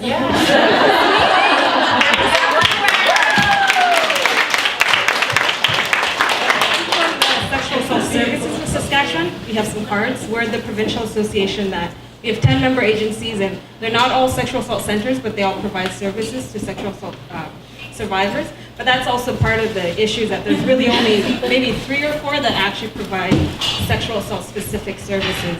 And everybody else just tries to do it off the side of their table. So our website gives you the list of all our member agencies, and we go from Yorkton all the way to La Ronge, and Lisa's one of them for Regina. And each agency has different resources and support. So if you contact us or you contact any one of them and you say, this is what we're looking for, we could connect you at least with someone who has that, because we know that there's at least 3 puppet-based prevention education programs that are being developed for schools and have been delivered quite successfully. And just whatever else you guys are looking for. I mean, part of it is just us knowing what people need so that we can even start developing them and finding out, because chances are someone has already developed that, and also just connecting people with the resources that they need. Whether it's, when we say there's supports, but sometimes it's like, who are these supports, right? So anyways, we're here. We have some cards. I didn't mean to overtake. No, please. This is community. This is I have all these incredible women that I've taught. She builds an army, that's what she does. So what I'll do then is, do you mind if I take a photo of this and put it on the event page? Okay, so what I'm going to do is take a photo of the business card we just received from Sexual Assault Services of Saskatchewan. Has a bunch of contact information and also their website. So if you want to get more information, I'll put it on the event website tonight. We have a Facebook page. They also have a Facebook page. And a newsletter. And they also have a newsletter. Can I just ask that? Yeah, So YWCA also runs consent and healthy body image and healthy relationship program in schools. We have an ongoing leadership program for young women called the Power of Being a Girl, and also for young men as well at the YWCA. It goes on throughout the year. And last week we ran a conference that's run across the country. YWCA's run a conference called Power of Being You. We had 150 high school students who talked about, in a really real way, heard from victims of sexual assault and talked about it for an entire day, the Rainbow Cinemas, and then took away some really great things they can do in their schools to start up support groups. So there are some other little bits of things as well. So the overall message here has been that there are a lot of resources available. If you are looking to have an organization or a program come into your school and or into your child's school and talk about some of these issues, that they are available, and you'll be able to find that information from Sexual Assault Services of Saskatchewan, but the YWCA also has a laundry list, I'm sure, of programs that are available to help with this type of education. And Thank Stops you. to Violence. And Stops to Violence. I follow them on Facebook. Yeah. Okay, so I have kind of a quick, maybe kind of more lighthearted question, or not lighthearted, but easier. Sorry for the squawky baby. Don't ever apologize. Women are allowed to bring their children into public spaces. It's ridiculous. Yeah, absolutely. I'm blazing the trail, but anyway.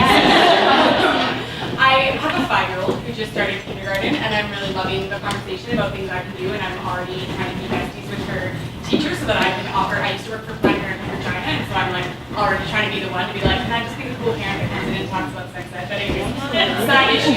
Hey, what do I do about my in-laws asking her about how many boyfriends she has? Like, how do I have conversations with my and about like the boy who teases you on the playground because he likes you and stuff like that? And like, I don't want to alienate grandparents. I don't want to make them feel, and especially not in front of her. I don't want to like call them out really intensely and make them feel really embarrassed.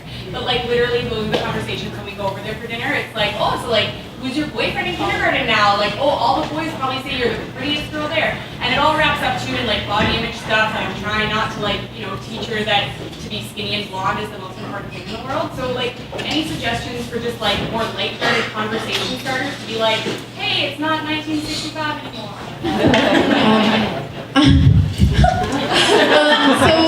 Oh, sorry, I was just going to say, I'm not going to be that lighthearted, Yeah. so maybe. I'm gonna try. So So the question was essentially with a young child and family members who are making questions that are already sort of veering down that road of putting them into a box, and making derogatory comments about their sexuality at a young age. Gosh, I am 31 years old and I've had to have some of the most awkward conversations with family, with friends, and I think it's about having those awkward and uncomfortable situations in the most compassionate way. I mean, I can't say that I've always been compassionate every time I've had these conversations, because I've been so angry and frustrated because it seems so obvious to me. But it doesn't seem obvious to everybody, and that's not anyone's fault.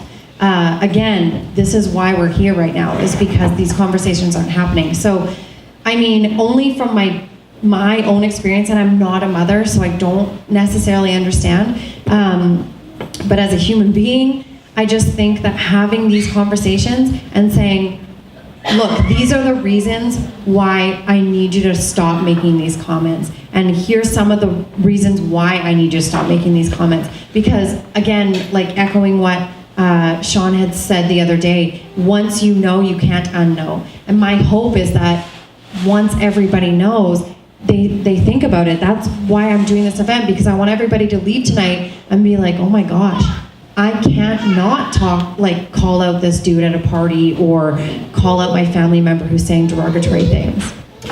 I got no problem calling people on their shit. Can I just call you, Lori? Like, you talk to my podcast? Absolutely. Create a hotline. But I'd like to think it's a bit of a funny story, but it was serious. I raised a son who's now 27. Very proud of him, and I'd like to think he's a feminist, although he says I'm a raging feminist. Not sure what that means, but he dropped my SOS 100 class because he said I was too intense. But anyways, when they were in grade 7, all his guy friends were talking about this one particular girl. And they weren't using super derogatory, but they were really saying, well, we all dated her, and I don't really know what the hell that means in grade 7, but whatever. They had all dated her, and it sounded like, we had all passed her around. Well, I was in the other room, and I walked right in and said, what the hell? You're talking about her, but what is it saying about all of you? As human beings, what is it saying about you? Then we had to have the whole discussion about, equality and stuff. So I think that, should I have been doing that with, my son and all his, buddies in grade 7? But I feel that, I'm very much like Joanne, is I believe that there's a way of saying it in a very assertive way, but also in a way that's very educational and compassionate at the same time, because truthfully, you're talking about older parents, and sometimes you're like, well, that's old, that's grandma, say whatever. But I feel like if I see these opportunities, I have to use that as a time it's a teaching moment. It has to be. Because we have a responsibility to what they're going to do when they're outside that door. So we're talking about older people, but I still think there's a way you can talk to them in a compassionate way, and I think it's this is the climate, this is the time. We should be doing it. Thank you. So I have a story similar, but not similar. I have a 3-year-old adopted son, and the cars, toys, guns, violence already 3 years, and it's disappointing. But I'm very vocal that my son is not allowed to have toy guns. And if someone's coming into my home or going to anybody's home, I'm not very quiet about it. Those are my parenting beliefs. And if there's a situation where it just happens to be he finds a gun and it shoots rainbows, unicorns, butterflies. And so for me, it's just like finding those kind of teaching moments where I'm vocal around in the environment. It doesn't have to always be the conversation right in front of my son, we don't talk about. Just be vocal about it. Make it a conversation piece at the supper table. So when he goes to visit his dad, it's like, no, he's not allowed those guns. he's not allowed to play with them. And I just hope that the people in my environment understand that that's how I'm raising my child. Yeah. Questions? Any more? Hi, I'm a multiple rape survivor and an abuse survivor as well. And I find that every time that the media gets hit with another story of sexual abuse or violence or rape or harassment in whatever context, I'm re-triggered. And it brings up stuff that I hadn't necessarily thought about, or I kind of like buried for a really long time. So that's been happening for the last few weeks. So I was just kind of wondering how each of you deal with the triggers and how you exercise self-care. I know that you brought up counseling and how that has been part of your journey, but I'm just wondering how you keep it together to be able to, exist on a day-to-day basis. So I'll just kind of repeat the question. I guess the question is for the panel. How do each and every one of us acknowledge self-care when we're re-triggered by our situations of violence that we've been in? So what does self-care look like? I don't get those triggers because I did tell.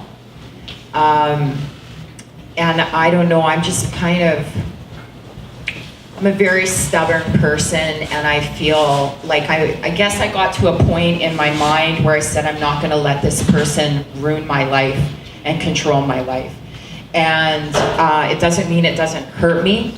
It doesn't mean I don't wish I had a normal dad or, I wish it didn't happen. I think that I'm really lucky. Obviously, I mentioned counseling was really important. But I'm really, really fortunate because of what I teach in the area of sociology and women and gender studies and justice studies, that every semester I have at least 3 classes where I am able to talk about it. I also have people in my life that we can commiserate, and it's not gonna solve anything, it's not gonna take it away, but if you have somebody who can understand and relate to your experience, that means that was so important to me, to have somebody just there who could understand what I've gone through. I don't have triggers, but I do understand that some people do, and I can understand how each of these cases in the media would just bring that up. So I don't, but I also have the luxury, I suppose, of a job that I get to talk about it on every semester. So I'm really fortunate in that way. So I'm not sure how Joe deals with that. I do have triggers. So first of all, thank you so much for sharing your own personal story. I think for me, it's been so hard. These past couple weeks, I started planning this event, and then the Weinstein case broke. And I was like, you've got to be kidding me. Like, this is the worst timing. I can't possibly have to, while planning this event, I'm revisiting my own trauma. I have a journal that I kept the whole time throughout the whole process, and I'm reading pages and having to remember things, having to go back to those really dark places. And then I start finding some of those things coming back. So the fear starts to come back, and the sadness starts to come back, and the frustration. And then the Weinstein case comes out, and it echoes so much of my own story. For me, I leaned heavily on the people in my life who have committed to support me. I'm super fortunate that I have an incredible group of women in my life who have dedicated time to listen and support and understand. I think there's never really a time where you reach a point where you no longer need the counseling. I think for a lot of us, it comes back in waves, and you need to just revisit it, and that's okay. And if you need to sit at home one night and you need to just watch a sappy movie so you can get that emotion out, then that's what you do.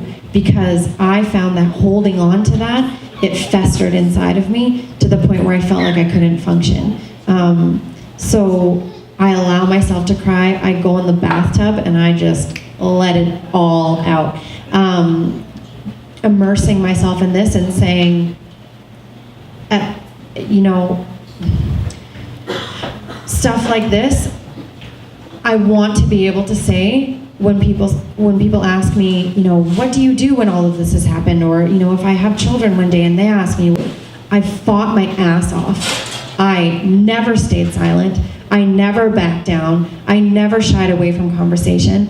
And I know that's not always possible for everyone, and that's okay too. For me, I keep loud. My counselor said to me once, never ever lose your voice, because it is the most powerful tool you have. So I think the more opportunities you have to go out and talk about what happened to you and talk about your experiences, so that, you know, we can look at each other in a room and say, I know how it feels and I know how shitty it is, but it's okay. And we're both here and we got each other's back. I have your back. And reach out to those supports. I've had a ton of women contacting me this week saying, this just happened to me. And I'm not a counselor. I don't have that background. But girl, I got you. I got you so much. So never be afraid to reach out to people, because we are our strongest supporters. And I will always believe you. And I think you can be a beacon of light to somebody else. Absolutely. If you tell your story. Every single time. I'm gonna come give you a hug.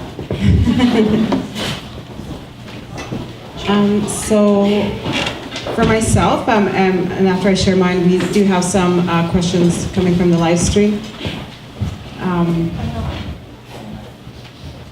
I think a good point to reiterate what Joe said was you reach a point of healing. Sometimes that will take 1 year, 2 years. For me, you know, I'm at the 10-year mark, and I can honestly say that I'm probably only now at the point where I could be in spaces where I'm triggered and not be triggered anymore. And so something common that I've started utilizing on social media and through my current healing process is my pain has become my power. And I use that often because I can make that choice for that pain to overcome me, and it could trigger me and take me to a dark place, or I could use that pain to rise up from my situation, to be that beam for someone else and be courageous about it. Turn those tears into victory, that you're a survivor and that you can help somebody else. Take yourself out of that victim mode, because you're no longer a victim, and allow yourself to believe that. Because, and like I'm gonna say again, you'll reach a point that you will be okay. And just knowing that you will get there, just let that be your light. Don't set yourself up for, I'm gonna be better in 1 month, 10 months, 2 years from now. Don't do that. Just know that it will come. That's how I've moved forward from my healing. There was a time where I became the violent person, 5'1", I swear. And after that, after my attack, I'm not gonna say that I started drinking and it became a problem. I'm gonna say when I drank, I found a problem. And that problem was always a man, and my anger and my aggression, and I became, or I wanted to feel like I wanted to be the aggressor and attack a man. If he looked at me the wrong way, if he said the wrong comment, he was gonna attack me, therefore I needed to. And this is a very true story that, now it may be a good thing, it might be a bad thing, but I did not feel good about it the next day, is that this man, during, we were just sitting in the kitchen, and he made a derogatory comment to my face, a sexual comment, and my instant reaction was I just like, bang, and I punched him. Like I punched him so hard, he fell down, his glasses fell down, and he was on the ground, and he's probably 6 feet. And the next day, everybody was like, oh my God, look what you did, oh my God, like, you should be proud of yourself, doesn't it feel good, you knocked down the man? And I'm like, no. That didn't feel good. My hand was sore. And my lesson in that is my hand was damaged for about 6 months, almost a year. I could feel that. So I was reminded, like, that wasn't like the right thing to do, but that was, again, how my grief, my pain, like, came to surface. And so I realized that now I have to take myself out of establishments where there was alcohol served, where there was drunk men, where men I felt like were gonna attack me physically, emotionally, verbally. I stayed away from those until I could feel comfortable, because I knew that those were triggers for me. So I just stayed away. And now, just in the last couple of years, I'm in that situation. I allow myself a beverage or two because that was my fear. So again, let your pain be your power. And I swear it'll do wonders for your emotionals. So we've had some questions. Yeah, I have a question. It's specifically for Joanne. It says, thank you for hosting this event. I think that more men need to know how to act appropriately and to learn about these issues. Question for you. Will you be hosting any more events like this in the future so ignorant men like me can learn more? Oh my God, do you want to say that in the microphone? That's amazing. So I would love to. I obviously live and work in Vancouver, but if this is the work that I'm passionate about, this is my big fuck you to the guy that did this to me, that I swear like a sailor. Like, I've been on my best behavior tonight. My mom is just like, oh my God. And Lori's done so well too. I was like, we're just gonna swear the whole night. But really, I mean, I would love to speak any opportunity I have to be able to spread this message and get it out here. This is my life's work. This is what I want to do. I was once in a place where I wanted vengeance so bad. I wanted that more than anything else. Like, especially after that not guilty verdict, I was like, yeah, like, I can't say it because I'm on film, but I thought very bad things. And now I realize that vengeance won't change the problem. It will not, it's not a solution to this issue. This issue is far beyond anything that could happen to my abuser. What I want is change. And I'm going to start that, and I'm going to be the person that does that for the people in my life and whomever I can speak to, because I think that has far greater power than anything that he could face. Yeah. But call me. I'll come. I would love to educate ignorant men. That's your words, not mine. I've been teaching for 21 years, and I have some of my former students here, which to me are a testament to what impact education can have. And so I'm a sole believer in education in whatever format, whether it's in a venue like this, or it's in your home, or it's among your friends, or even out, you know, you're out at a party and somebody says something or somebody does something. I think everything is a teaching moment, and as I see the students that I've taught here, it's a testament to education and the power that education has to inspire and create activists. So I'm proud, I'm very proud of you, Joe, and of course of some of the students that I have here that are a representation of many of these important social issues. If you go to the University of Regina, you can take a class from Lori Walker. She is phenomenal, and there's no limit to how many times you take a class from the same person. So just keep doing it over and over. There's 3? I'm sure it took more than that. Oh, maybe the that. same class. Not the same class. Let's make that clear. You can't just take the same class. How many classes are you teaching this term? 6. 6. Lots of opportunity for you. Any other questions? Hey, girl. Hey, I just have a question as a friend of someone who's experienced sexual assault and a sister of someone who's experienced sexual assault. Do you 3 have any tips to suggestions, ideas on how I can help my friend and my sister, what I can do or say to help them through, and also what I shouldn't maybe say or do for them. Okay, I'm gonna start. So when this first happened, like I said, I was in Vancouver, so I didn't have a lot of friends. Most of my support system was back here. And I was so confused about my own life and what had just happened and trying to make sense of it all. It's as if someone had just come up from under me and just like pulled the rug.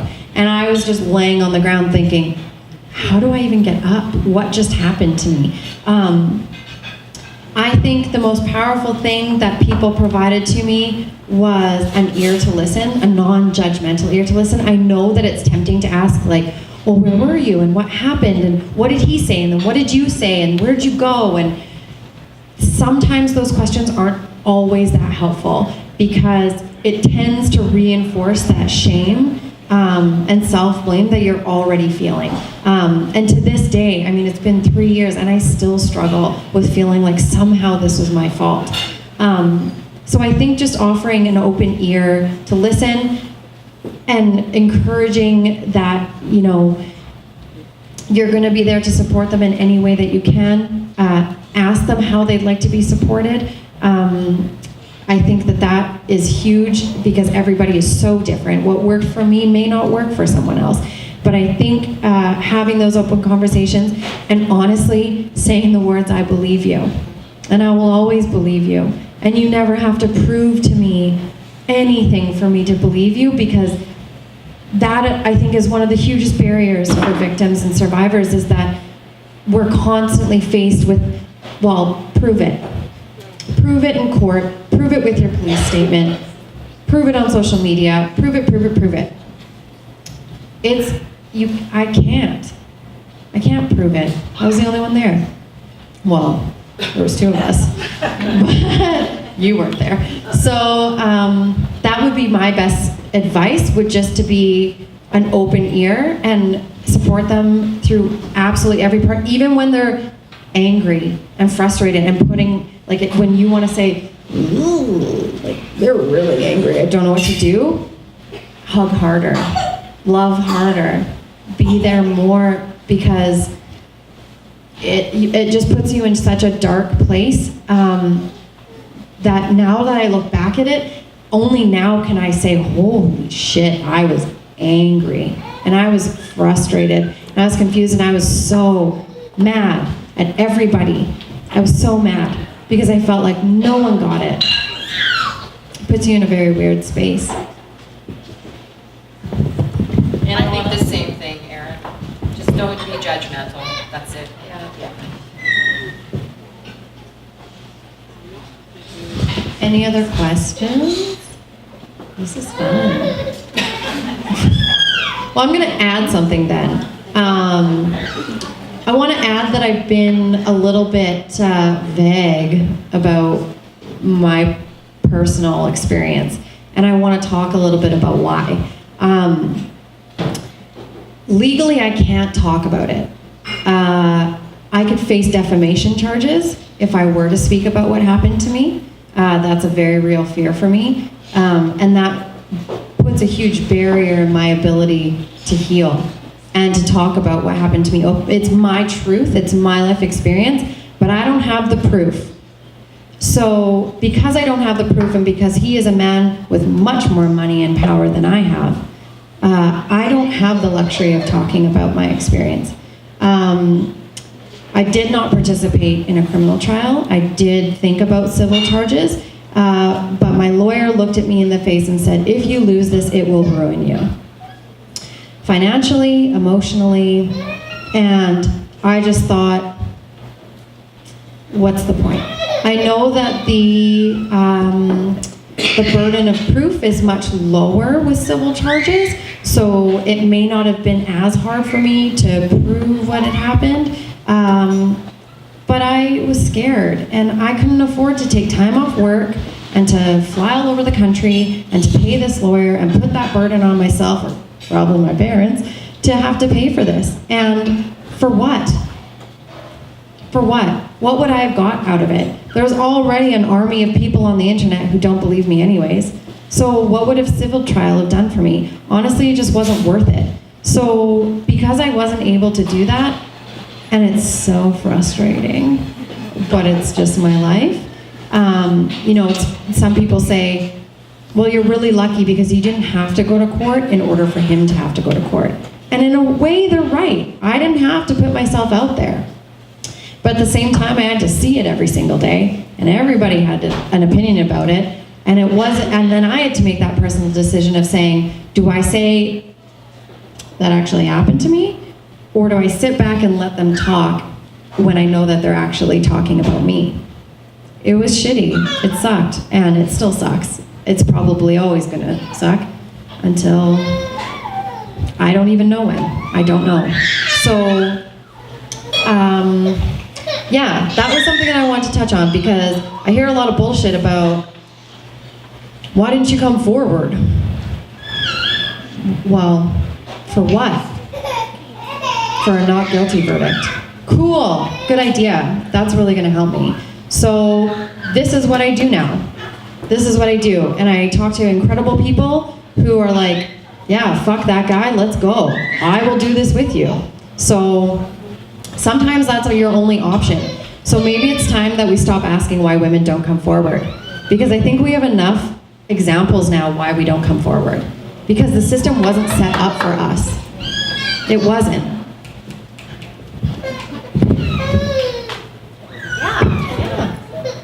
I just wanted to touch base kind of on what my mom said.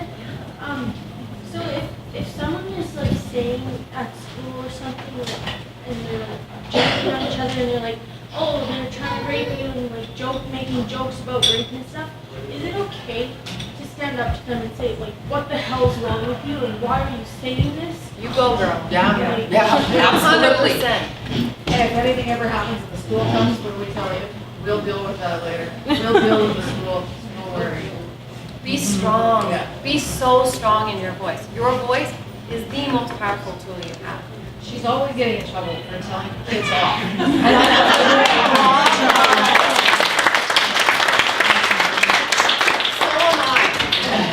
It's fine, I get it. We all get it. Yeah, we're bitches. Yeah.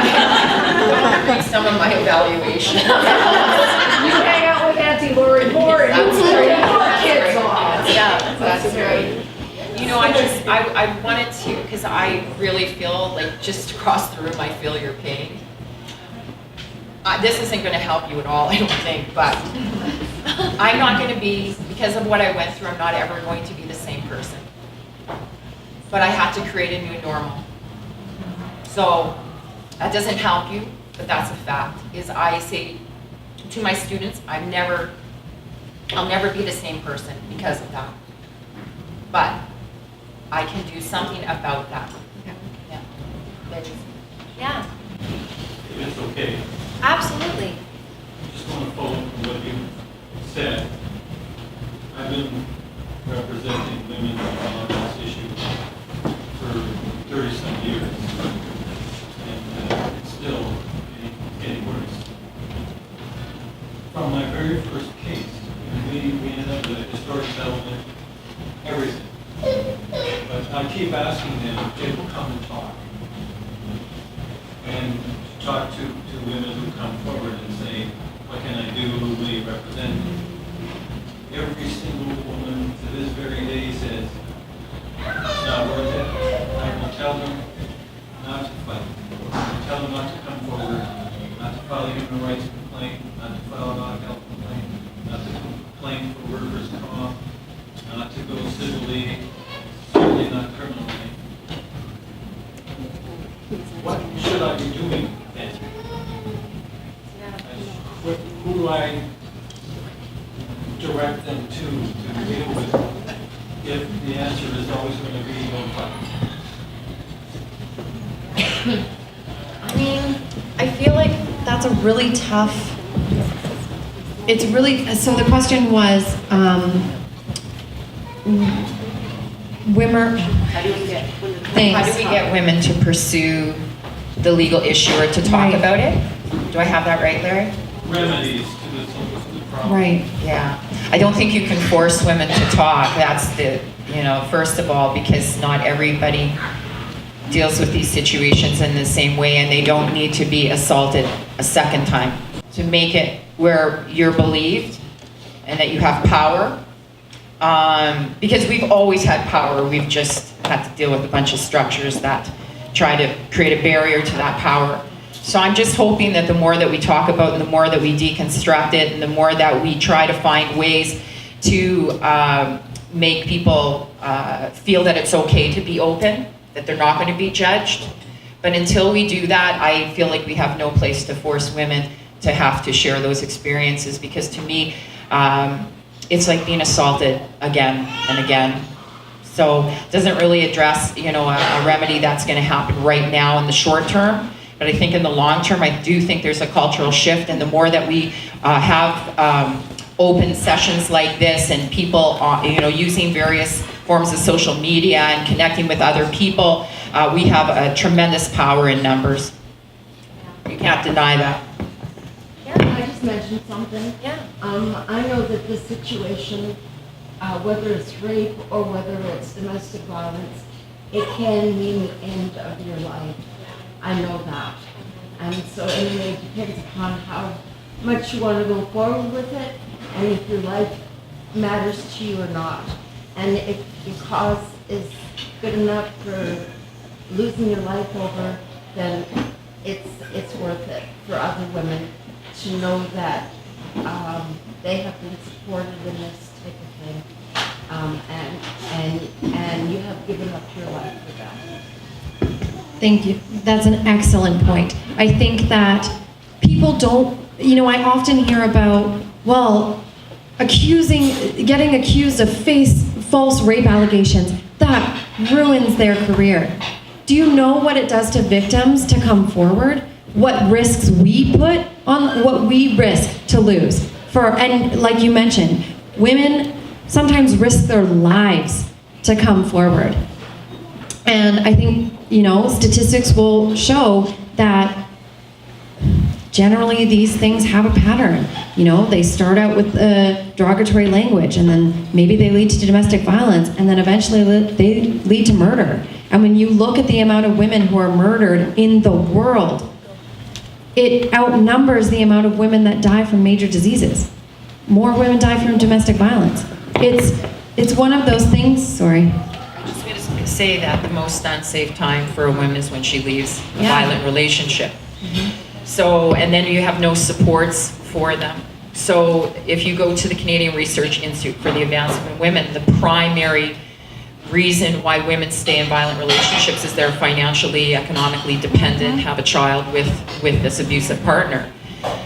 We have a system where Harper has taken money away from advocacy, a decline in shelters.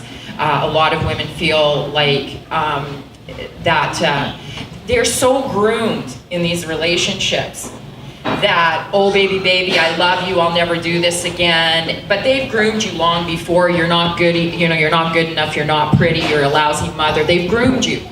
So we wonder, the question isn't why don't women leave? The question is why are men abusing their women? And that's what pisses me off. And so this is why I really feel that these kind of things are so important, because we need to be lobbying our criminal justice system to recognize that we're not really taking this shit very seriously, not the way we should be. And so I'm sorry I kind of bogarted your question, but I really, it really resonates with me what you say, because these women, we say, well, get a restraining order, get emergency intervention order, but you got a husband or a partner says, oh baby, I love you, can't keep me away from my kids. You open that door, that restraining order is null and void. So what supports are we providing for these women? I think we're doing the best we can with what we've got, but it's very limited. And just to add to that, I mean, gosh, I talk about violence against women on Twitter, and I get death and rape threats. And I'm just talking about it. And people are threatening my life and sending me messages. So I think when people, again, it goes back to why don't women come forward? It's because we have a lot to lose. in our own personal lives, in our professional lives, in the communities around us, in our own life. We have our own lives to lose. Yeah, absolutely. And I mean, kind of going back to the question that was just asked as well, how can we get women to speak? I think until we have this cultural shift and things start changing, and the way that judges give their sentencing to perpetrators, saying, well, this was just a fork in the road, or this was just one mistake that you'll learn from, and it wasn't worth throwing away the rest of this young man's life. And we have to be cautious of women who lie. Until that stuff is removed from the justice system, why would women talk? When the people who are making the decisions, the fates of these perpetrators' lives, and having sympathy for them. And then, you know, all people do is they read court transcripts and they highlight, copy, paste. Shut up, women, because the justice system doesn't take your side. So what are we supposed to do? You created a system that does not work for us, and then you're asking me to work within it. That's not the way it works. We need more women in politics too. Yeah. And they've asked me to run, but I have a big mouth on me, so I would be swearing too much, although I'm proud of what I've done this evening. But if you watch the narrative that is around female politicians, how she slept her way to the top, how she looks, I don't blame women for not wanting to run for political office. And when I thought about it, when I was asked, I was like, I don't think I've got the skin, the tough skin to handle all of this scrutiny. But we need more women in politics, and I wish I had the strength, because even though I may come across as strong, and I'd like to think that I am, there's a part of me that carries a lot of fear too. Fear of somebody, you know, finding out about what happened in my past and using that shit against me. And so, you know, we do need more women in politics, but I understand that we are in a culture of fear for a lot of women. And until we get women in politics, and we can look to Scandinavian countries where they have about 50%, they're making decisions that work. They're tipping those institutions to be balanced and to be fair. So Canada, as much as I love Canada, I think we're still pretty backwards as far as the lack of women, the lack of female representation in politics and in the criminal justice system. Another point on that, if I can add to it, is the victims. Nobody cares what the victim has gone through, what the victim is going to go through reliving this for the rest of their lives. The counseling they're going to have to pay for, everything that they're going to have to deal with, the relationships that are going to be ruined, right? You turn against the men, you know, because of all of this stuff that has happened to you. And nobody gives a rat's ass. Nobody cares in the justice system. I had a friend whose dad was a pedophile and abused 3 of the children in the home. He got 2 years less the day he served 6 months in prison for sexually abusing all of his children. It's disgusting. It's despicable. We should be marching on freaking Parliament Hill. I just don't understand why they don't give a shit about the victims and they only care about the perpetrators. I don't understand. It makes no sense. Because that institution is so deeply rooted in patriarchy. It's just all broken. Everything is broken. Yeah, it wasn't created for us, so it doesn't work. Can I just ask one question? I know you guys are probably running out of time. It's okay. But, I just wanted to say, like, kind of a different point here, but I worked in a men's shelter for about a year. And it's a drop-in shelter, and oftentimes I would have men come to me.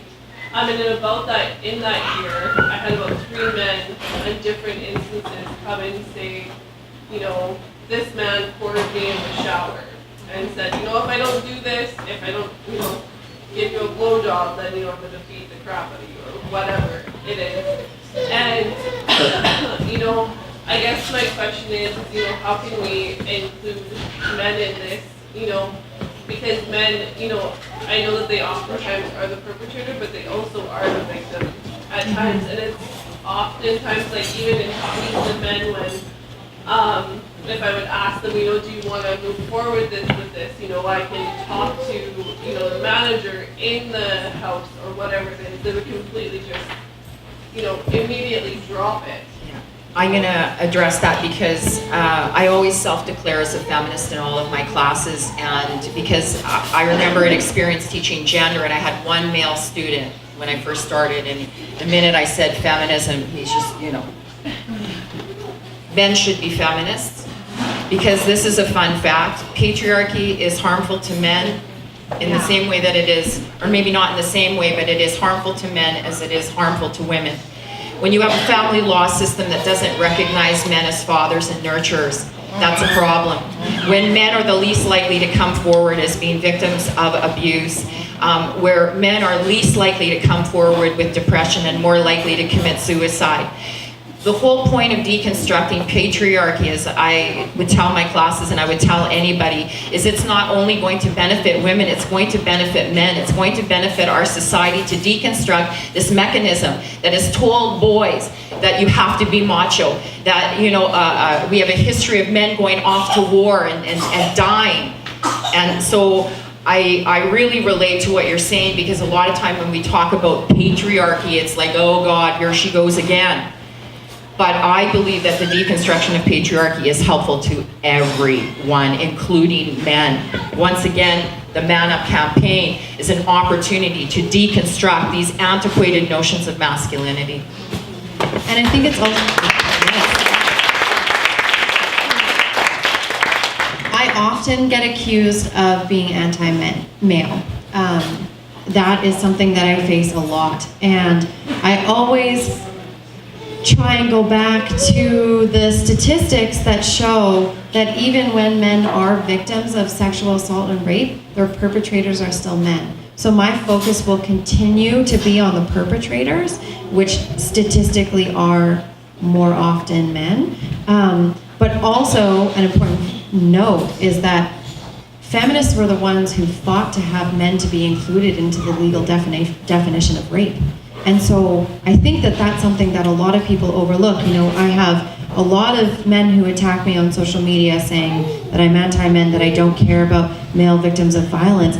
But my focus is being on the perpetrators, and because women just are statistically more likely to be victims of assault, and because I identify as a woman, and that's my experience, I feel I can speak to it more.